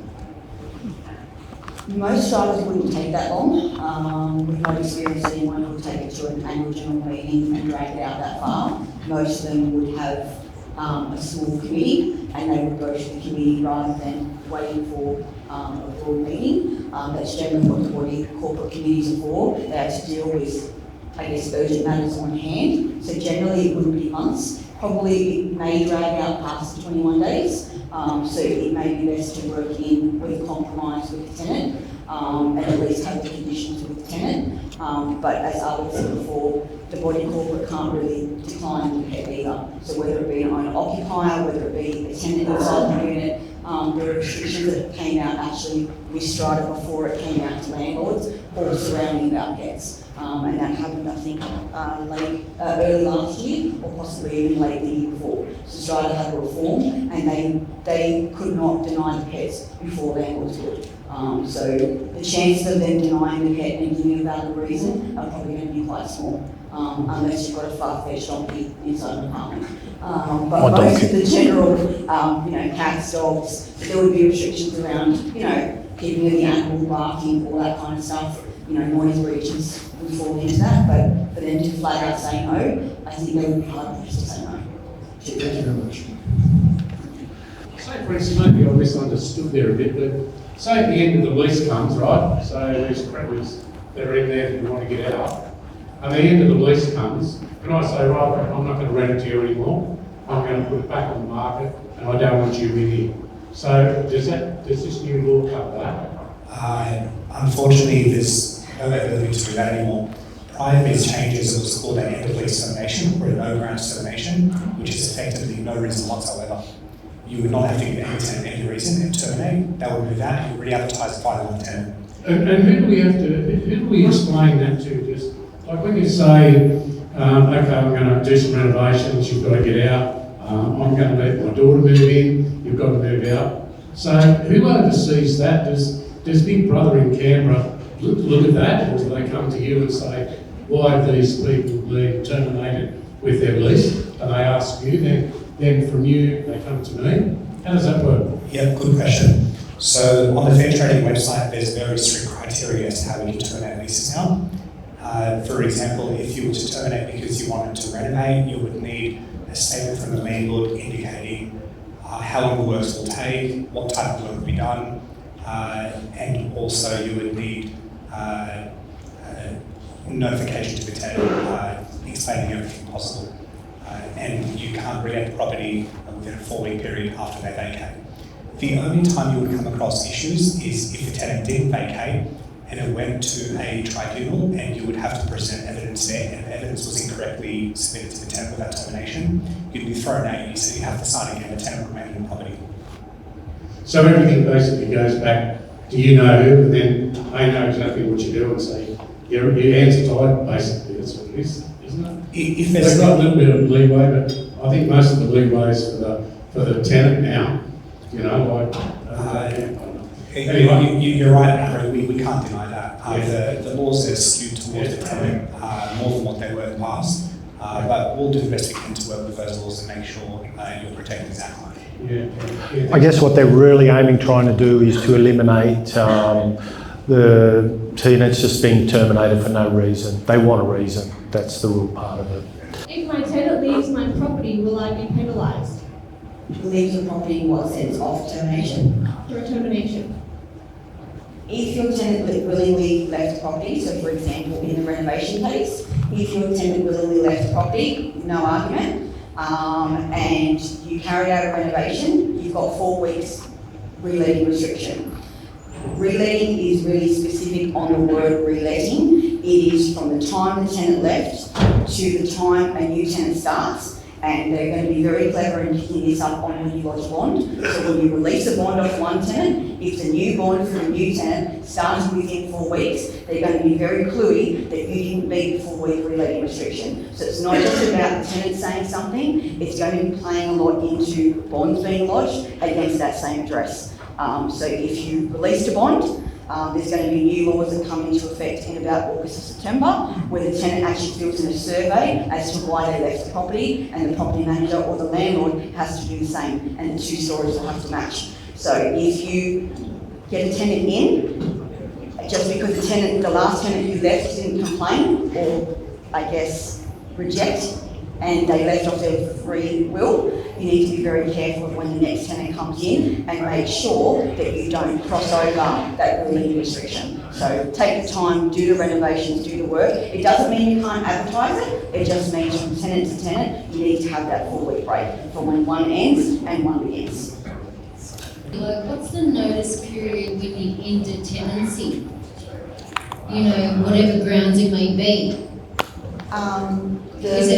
It used to be like 90 days with no grounds termination. Depends how long the lease is fixed for. So if the lease that's fixed is a 6-month lease or less, you only have to give 60 days with the reason. If the lease that is fixed is 6 months or more, or it's a periodic lease, it is 90 days. So it just depends on the lease that you have in place and how long the tenure of that lease is as to what notice you give. Okay, so if a tenant has breached their tenancy for, say, you know, because their pet damaged the property, and you know, whether you call that malicious damage or not, so what's the notice period when you evict them? So the breach would be different. So if they're in breach of their tenancy, so non-payment of rent, damage to the property. So if you go there, for example, for a routine inspection, you find that there's damage there, the breach would be different. So you would give them a certain period of time, depending on what the breach is, to rectify the breach and then possibly re-inspect. To give them, you have to show it.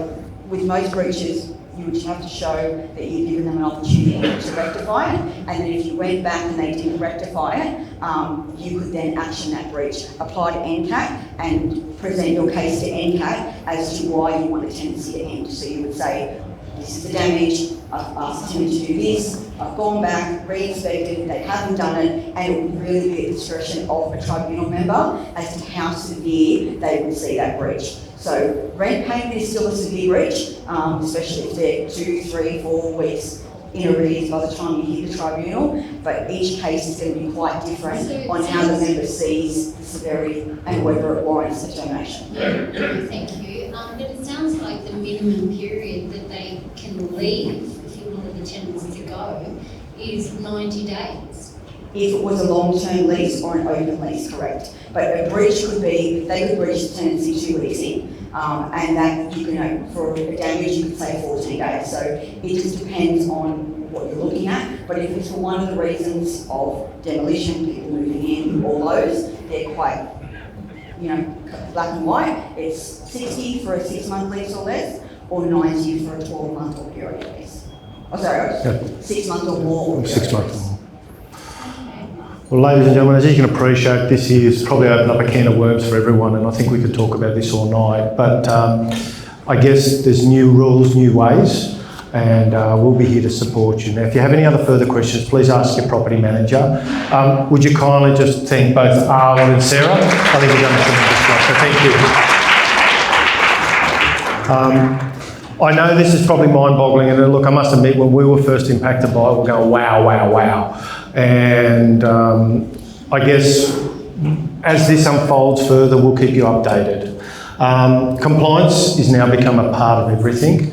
The next person I'm going to have talk is Pablo, and also for insurance purposes, you need to cover yourself through smoke alarms. The last thing you want is come back and find your investment property burnt down.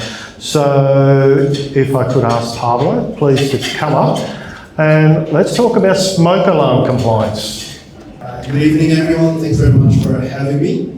Just a quick introduction to myself. I've been working with Smoke Alarms Australia now for 9 years. I'll be 10 later this year. So aside from getting up on a ladder and actually servicing the smoke alarms, I basically learned everything in that business. So I'd like to think of myself as a bit of an expert.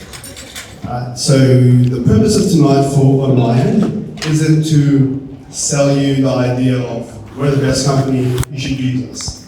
Okay, that's a byproduct, right? The main purpose is to help bring to light, educate, answer any questions that you might have with regard to smoke alarm compliance. Okay, so with the 20 years that Smoke Alarms Australia has been in business, we keep a lot of records on hand with regards to the properties that we service. Okay, so imagine if I split the room down the middle here. Alright? Everyone that has a property on this side of the room, the first time we attended to your property and tested the smoke alarm to make sure that it's compliant with the current legislation, it failed. Okay? On average, 50% of all properties fail the first time we attend to the property with regards to the smoke alarm compliance. Doesn't matter if it's a house, doesn't matter if it's a unit. Okay? Now, with this, at the moment, we service around 260-something thousand properties Australia-wide, 200,000 of which are in New South Wales.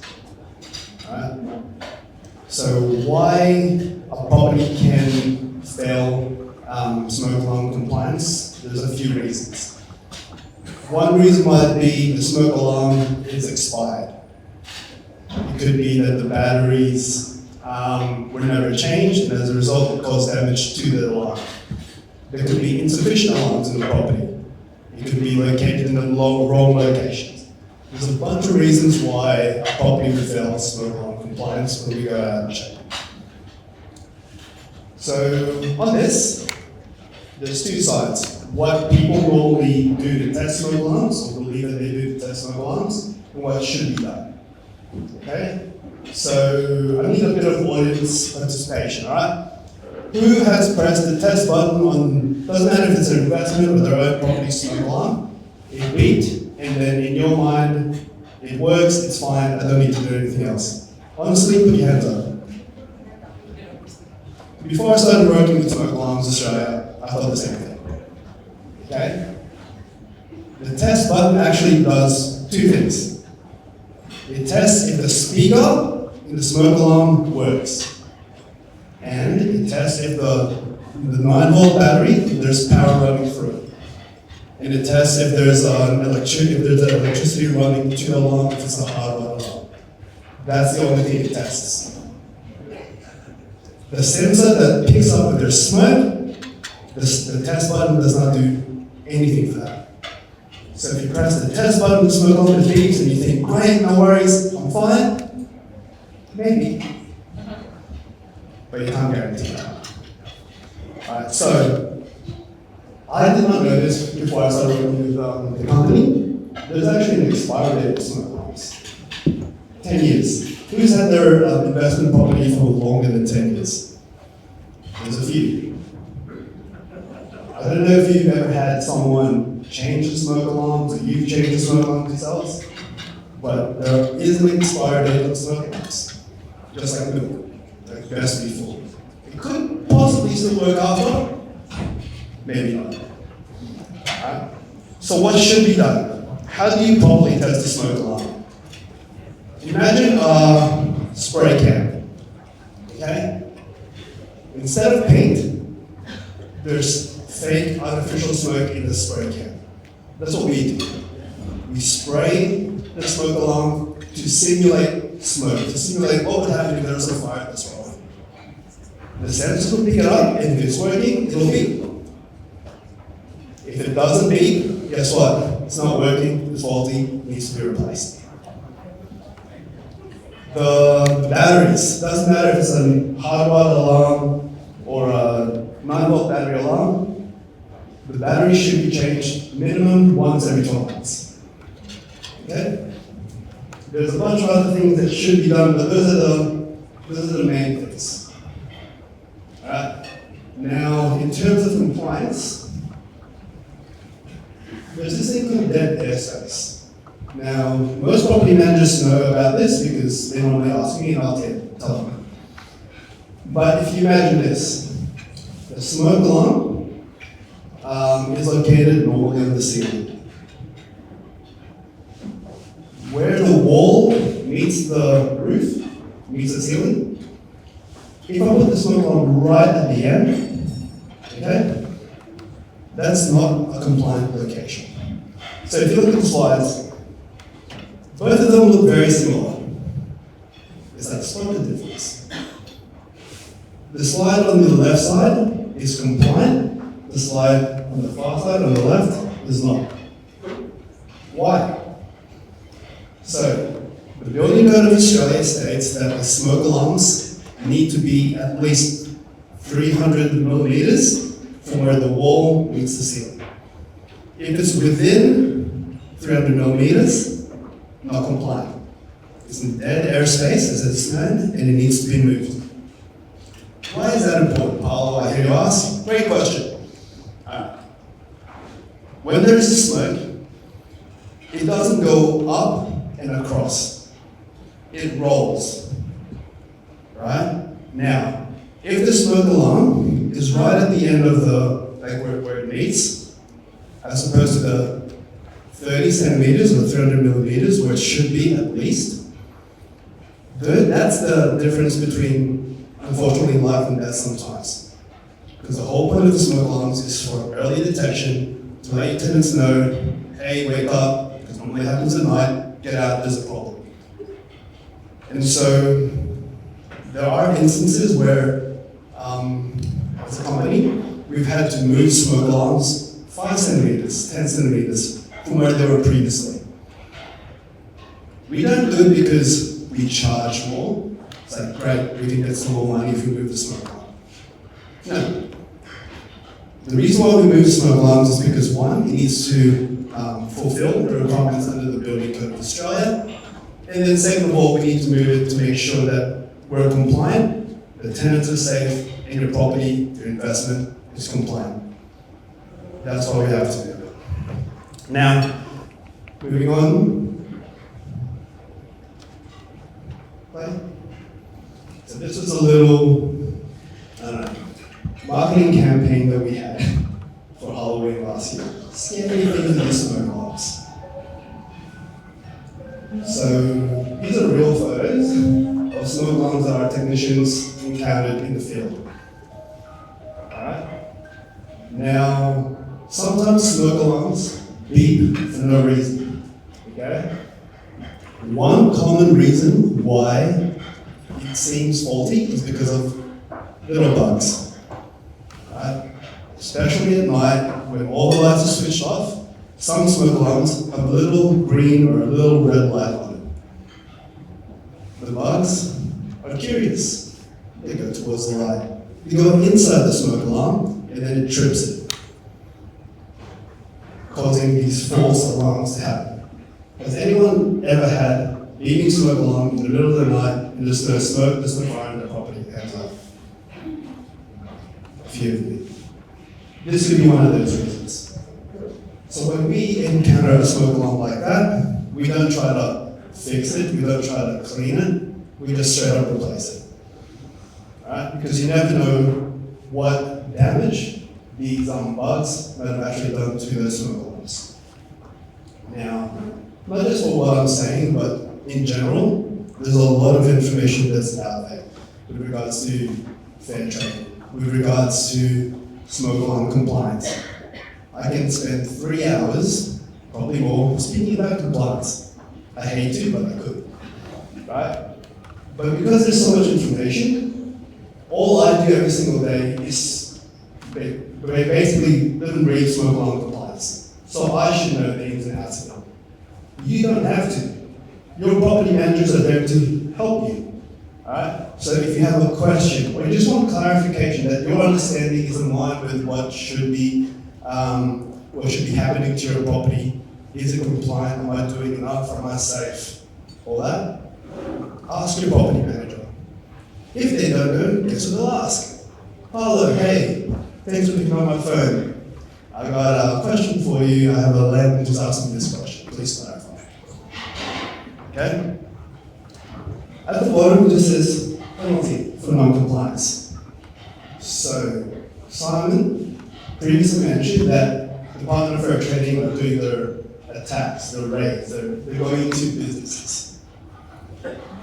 Aside from all those things that Simon previously said, if they decided to pull 20, for example, 20 records of properties that One Agency is currently managing, and they're looking for all the files, okay? Bonds, rents, smoke alarm compliance. When was it last checked? When was it last tested? If there isn't any documentation for that, so it doesn't have to be smoke alarms Australia to do it. It could be an electrician, it could be another company, doesn't matter. If there is no documentation, because it has to be done every single year, at least once every 12 months, there's a fine of $2,200 per property. After you pay that fine, you then have to make sure that the property is compliant anyway. Alright? So, just be aware of the risks that's there. Alright. Audience participation time once. Alright, so this is a floor plan of a property. Basic property, 2-bedroom, A for kitchen, B for bedroom. Okay? I've just put some colors in to make it a little bit easier. Alright, hands up. Where is it? The blue bedrooms. Who thinks, that smoke alarms need to be inside the bedrooms for the property to be compliant? Hands up.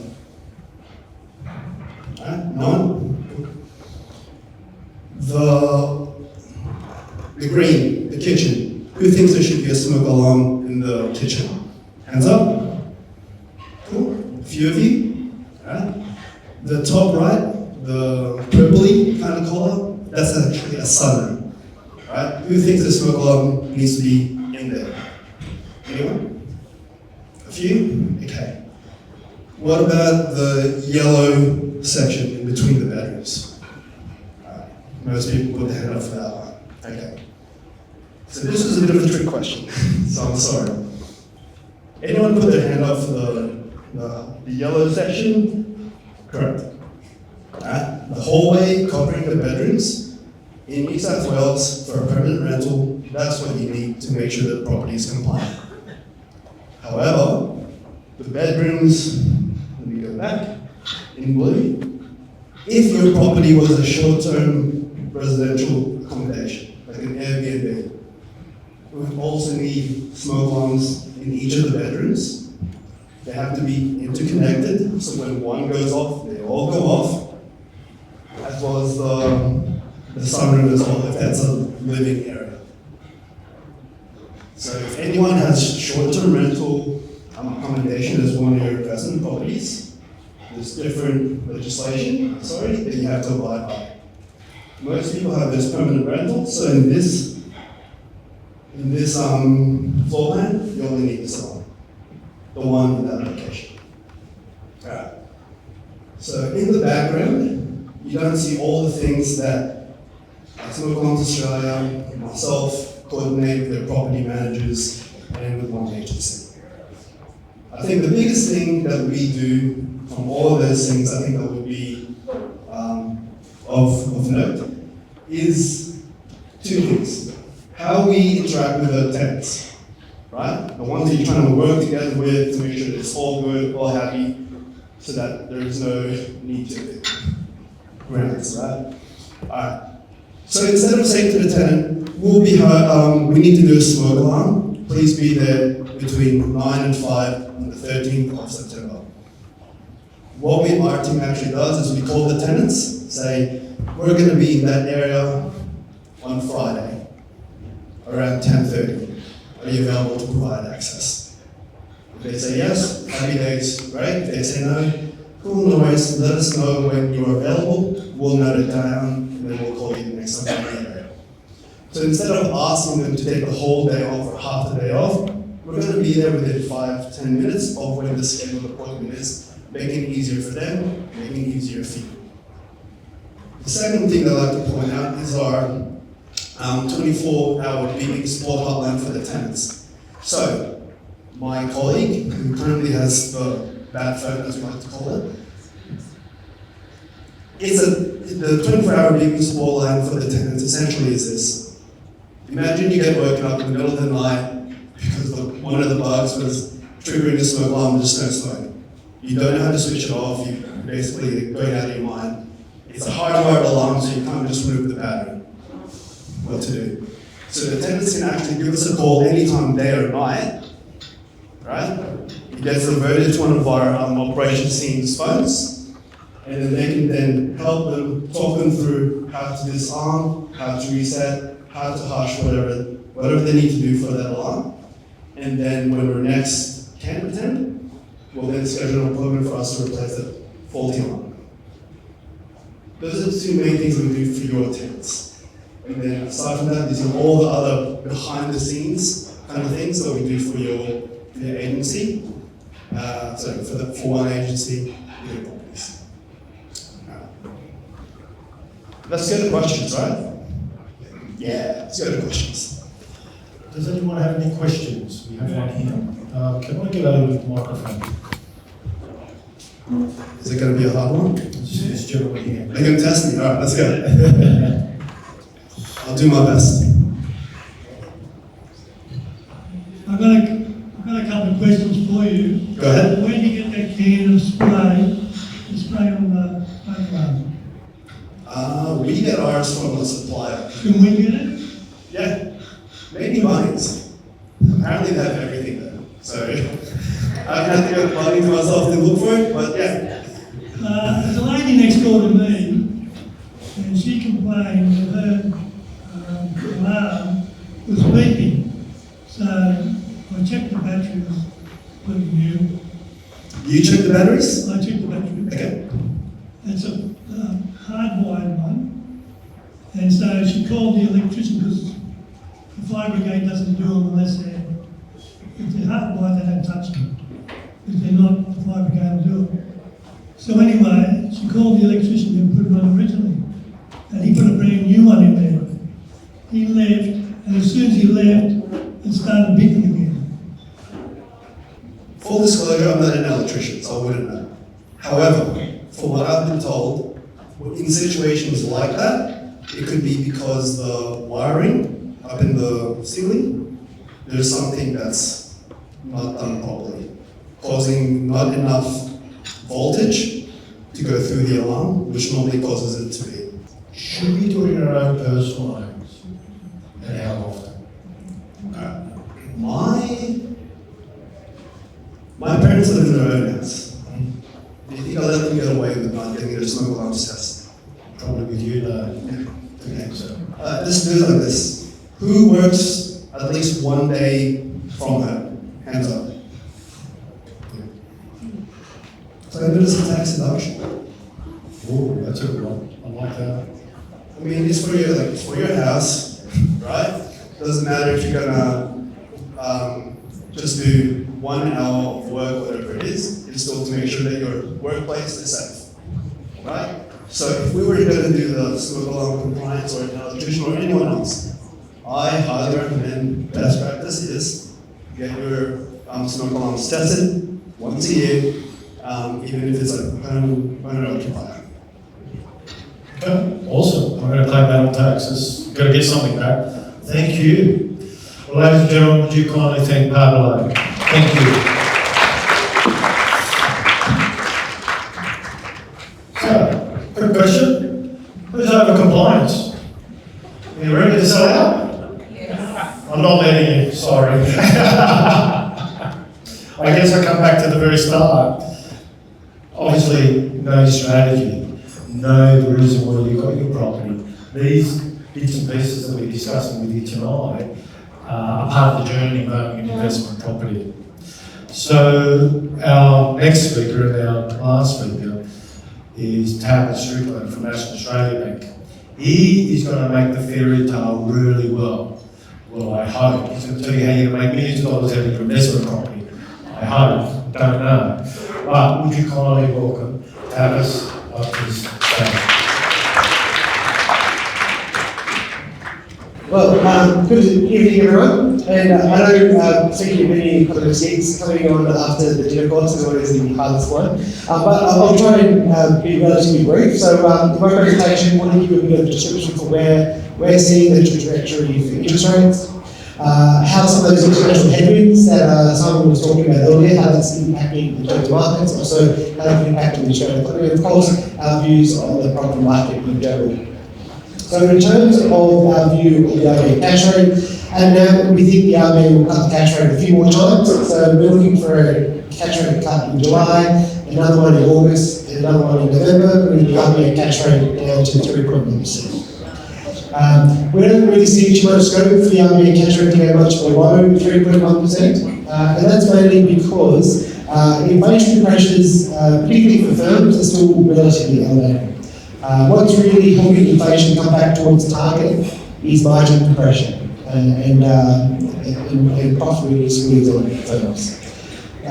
If, for instance, activity was to pick up a little bit faster than what the RBA was thinking, then that probably gives greater scope for firms to pass on those higher costs.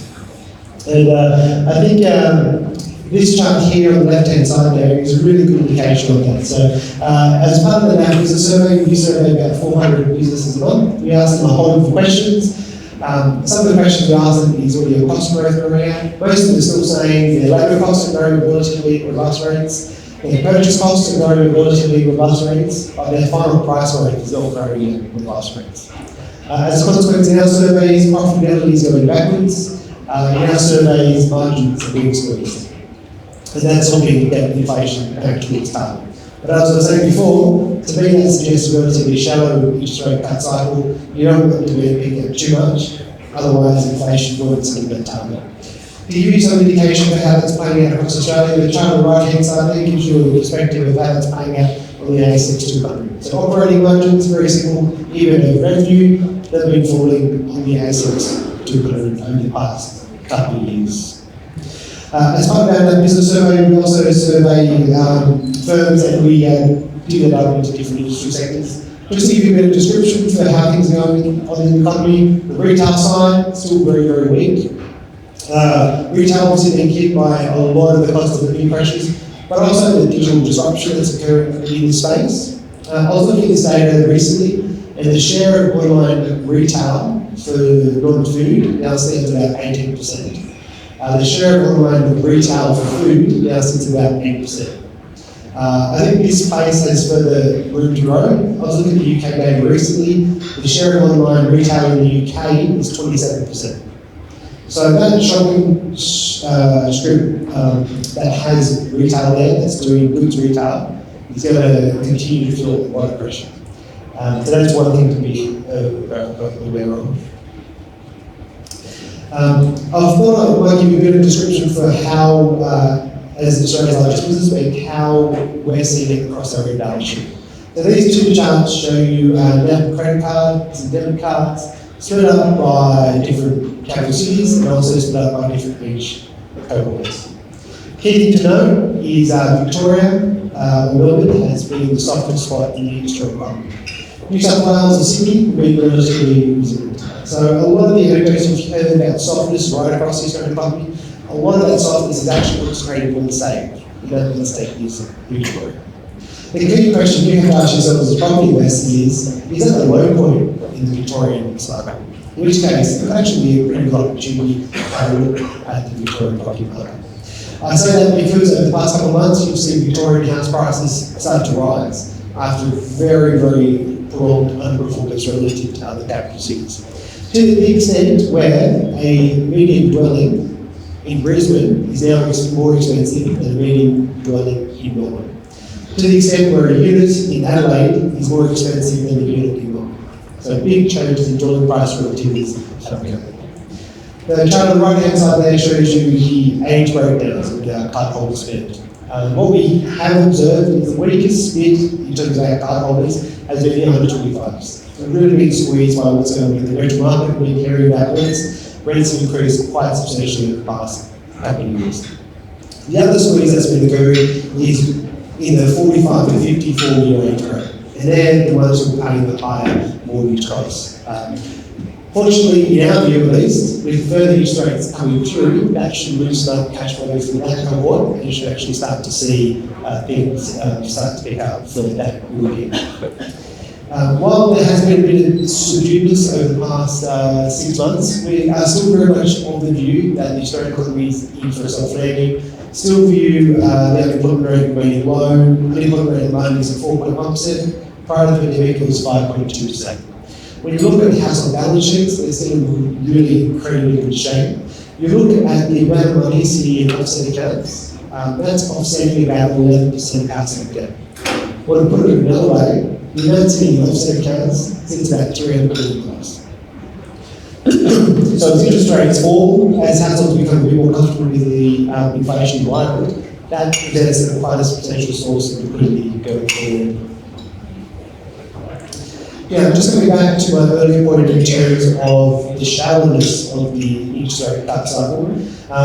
The key thing to understand is Australia's inflation basket is driven by many different factors. One of those factors is what's going on in the housing market, particularly owner-occupier purchase costs, so effectively construction costs, and also what's going on in rents. What we have seen over the past, say, 9 months is developers discounting stock. The housing market had slowed down quite a lot. The first interest rate cut in February, some people were saying the RBA was already done, at least that's the way it was addressed in the F5. So I actually didn't gain too much traction in the Australian economy. With that interest rate cut that we saw in May, we're starting to get a little bit more traction starting to be seen, particularly picking out, particularly in May and June. The question you have to ask yourself is, in this slide here, a lot of the moderation in inflation we've seen over the past year has really come through that new dwelling line.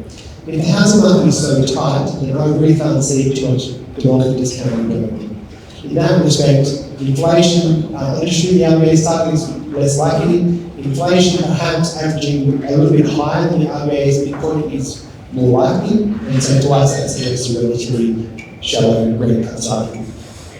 Now, Simon wanted me to talk about some of the global matters that are going on at the moment, so I'll just make really 3 quick opening observations, just to really try and provide a little bit of framework for a lot of the method of the madness that you may read in the press. So the first observation really is the Trump administration has observed the US pays for the Western wars of defence. The US at the moment spends about 3.5% of its GDP on defence. Australia spends about 2% of its GDP on defence. Big discrepancy. At the same time, China overtook the US as the world's largest economy in 2016. So to the US taxpayer, it's becoming more costly to be the global police person. So I think it's quite rational that countries right around the world need to cut their defence spending. What that means though is, if we're only spending 2% of GDP, and the US has told us we need to spend say 3.5% of GDP, we have to spend more than defence. So that's going to put pressure on the budgets, that's probably going to keep yields elevated for longer. So that's a key implication there. I've got a great quote from the Polish PM who really drive this home. I can't actually read it from here, but I'll just say it for a second. The Polish PM, Donald Tusk, said in 2025, It's striking, but it's true. Right now, 500 million Europeans are beating 300 million Americans for protection from 140 million Russians who've been unable to overcome 50 million Ukrainians for 3 years. So in some sense, the rest of the world, particularly the Western world, needs to spend more on defence to its own right. Second observation, the Trump administration has observed that the US has run a persistent trade deficit, a very large trade deficit with certain other countries. The pandemic really drove home the need to ensure secure supply chains, really targeting specific industries. So that's basically what they're trying to do in that space. That's quite important for Australia. Around 30% of all our exports go to China, so that's going to be quite important in terms of good developments for Australia. And lastly, in terms of Trump administration observations, they want to have their cake and eat it too. And I noticed some of you eating cake right now, I'm very jealous. But the key thing to know is the US budget deficit is about 6.5% of GDP. They want to cut taxes. So the budget deficit is going to remain relatively large, potentially is going to grow. That's going to keep longer term yields relatively elevated. So while I'm talking about the RBA cutting rates a couple more times, just be aware there's some longer term pressures there, particularly for inflation, particularly for longer term yields that may keep longer term rates more elevated than they have been previously. Now, in terms of the Trump impact on the markets, a lot of volatility. Key thing to note is equity markets have increased, drilling prices in Australia have increased, and interestingly, because of the global uncertainty, the price of gold has gone up, price of Bitcoin has gone up. The other interesting aspect, particularly from a property ownership or property investment point of view, is population aging. So, although Australia runs a relatively high migration strategy, Australia's population is getting older. So the type of dwelling that people are going to be desiring or needing is going to be changing as well. The demography going to start out with this term called OBE, over by the 80. There may be some people in this room who fall into that category, and I still agree with you too. But the key thing to note is that share of the population is growing. Each and every year for the next couple of years, there's going to be about 150 to 250,000 people who will be falling into that 80 plus age bracket. What type of dwelling are they going to be desiring? I think it's a reason why in property development, the luxury downsides market has been the hot bid for developers. A lot of people who are coming up to their retirement years, who are falling into the older age brackets, relatively asset rich, maybe they're still working as well, able to absorb a lot of the cost increase that we've seen so far. We're starting to see a little bit of a turn with the interest rate cuts we have seen, particularly for the properties under $1 million. Really the first home buyer market, that's really starting to take off. But property between that kind of, say, 1 to 3 million, still relatively slow, even with the interest rate cuts that we have seen today.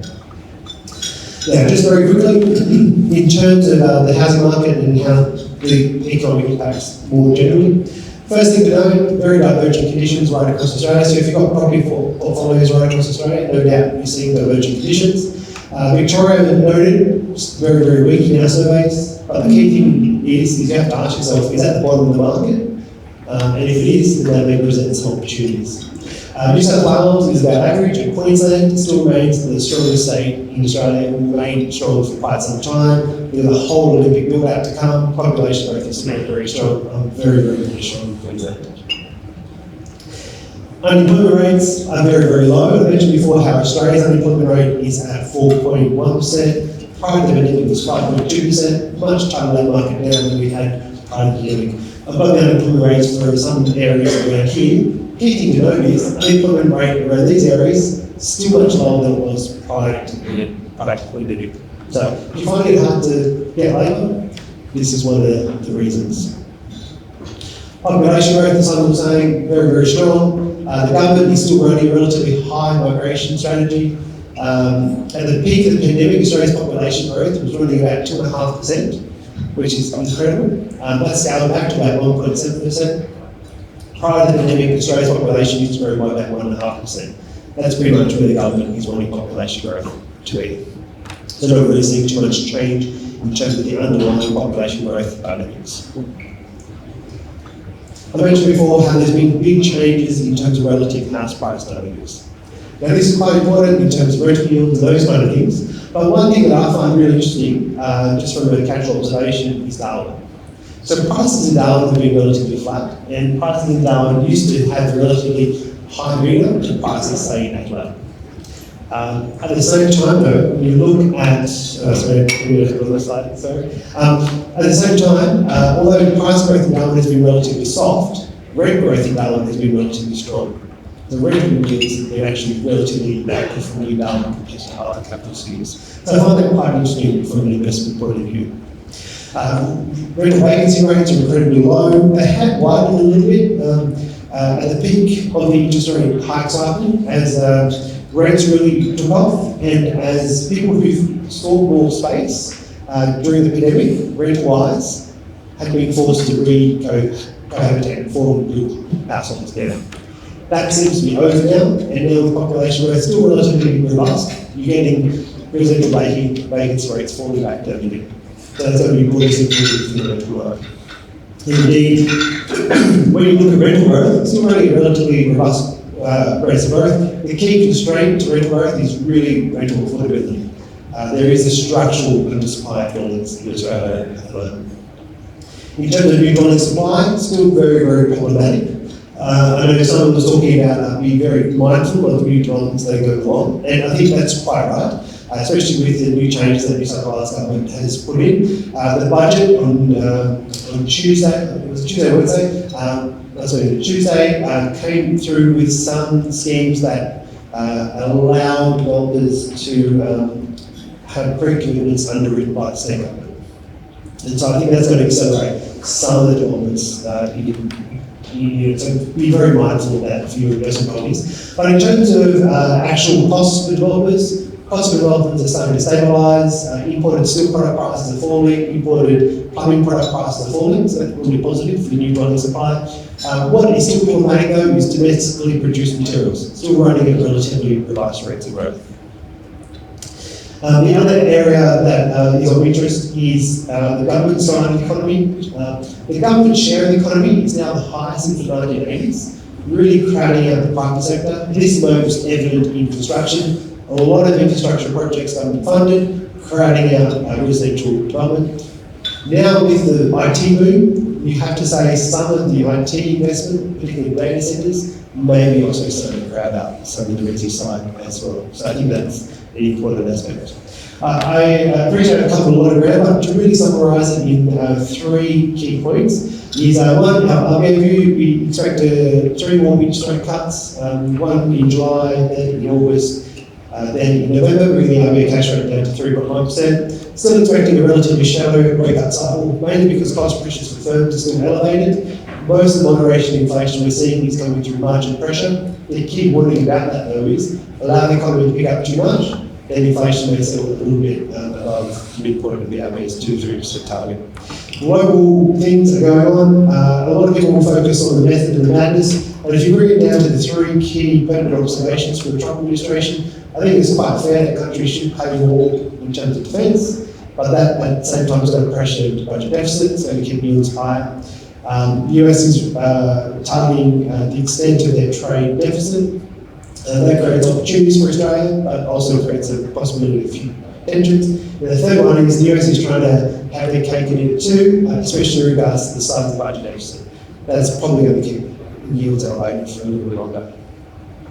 The third one is finally in terms of the property market, still relatively bullish, really going to be underscored by the interest rate cuts. And now we think that residential dwelling prices are going to rise by about 6% this year and 6% next year, really underwritten by increased affordability, increased borrowing capacity. The other factor that I just wanted to note is NAM presented a lot of research, so if what I've said to you is of interest, then please hit up our research portal for that. As Australia's largest business, if you don't connect with that, and you have a conversation, reach out to me. If you do connect with that, and for whatever reason things aren't going as simply as you want, talk to my colleagues over there, Paul, and Frida. Thank you so much for your time. I'm happy to answer any questions if you have any. Thank you, Campus. We might just quickly go through. Does anyone have any questions? So there is light at the end of the tunnel, so let's just keep that in mind. Anyone have any questions? Quick question I have. Cost of building is astronomical, and you mentioned that it's good to see that the supply is going to reduce in the respects of costing. As a homeowner, to get into a new house, there's a considerable difference. Do you think that that gap from a second-hand home to a new home will reduce or increase? So if I went to buy a block of land today, it's going to cost me $1 million. Yep. I go and build a house, it's going to cost me 600, 700,000. In our areas, it's about 1.6, 1.7. Yep. I could probably buy a second-hand home. I've seen a lot of people going to buy the second-hand, renovating it, and coming out, obviously not brand new, but equivalent facilities. Is that going to now stabilise? Is it going to come closer?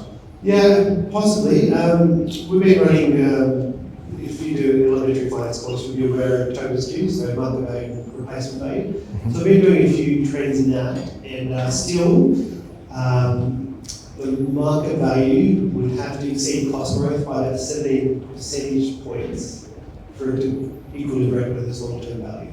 So I think there's still much more room to go in terms of price growth in order to re-establish those kind of...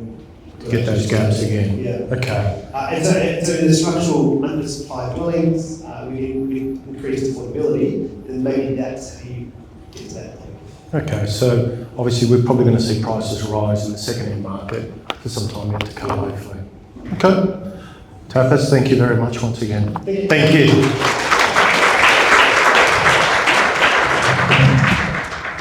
I hope I haven't overwhelmed you with too much information tonight.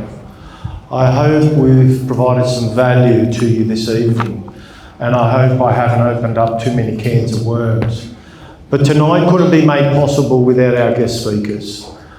If you would please just join me to say thank you to them all, and I'd like to give them a small gift. So, if I could commence with Alexia from Biddenboro's Finance, keeping you updated in the superannuation field. Would you kindly thank her? Thank you. Oops, there's a card there, just to say I'm thankful. There's no money in it. Blank check, what's a check? Don't know what that is. I think you both can agree, Awad and Sarah have really provided you with a lot of information, and they are a real credit to our company and also to you as landlords. Our entire team is very grateful for them, so if I could ask both Awad and Sarah to come up. Thank you.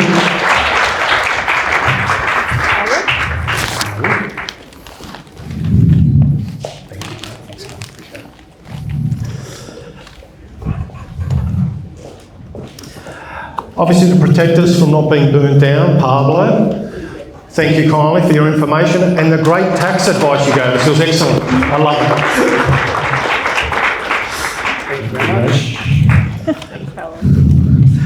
And obviously, last but not least, telling us about the $1 million we're going to make. Tapas, if you don't mind, just coming up in appreciation. So thank you.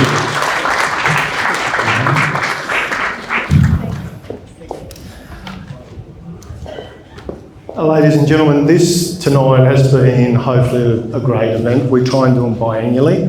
We're a little bit short every year, but it couldn't come together tonight, and I need to make mention, so I don't sleep in the doghouse, my wife. But thank you to Kathy.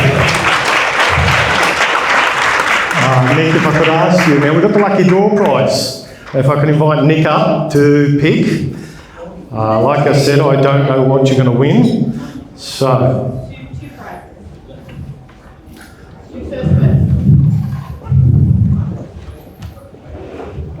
What's the person's name? Angela Sharma. Is she still here? Please come on down.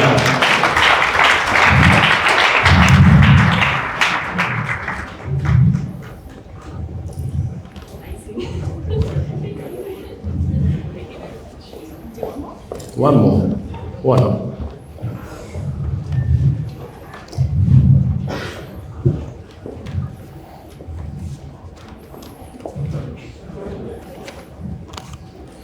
Joseph Salia. Congratulations, Joseph.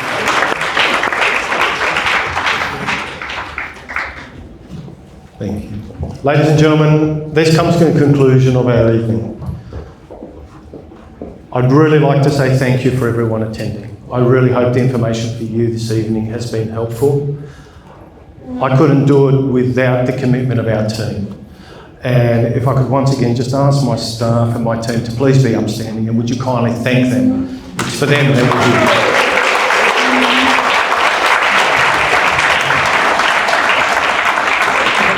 It gives me great pleasure and honour to work with these people every day, and as a team our aim is to help you towards a better place. Ladies and gentlemen, thank you very much, and I wish you safe travels and good night, and we look forward to speaking to you soon. Have a great night. Thank you.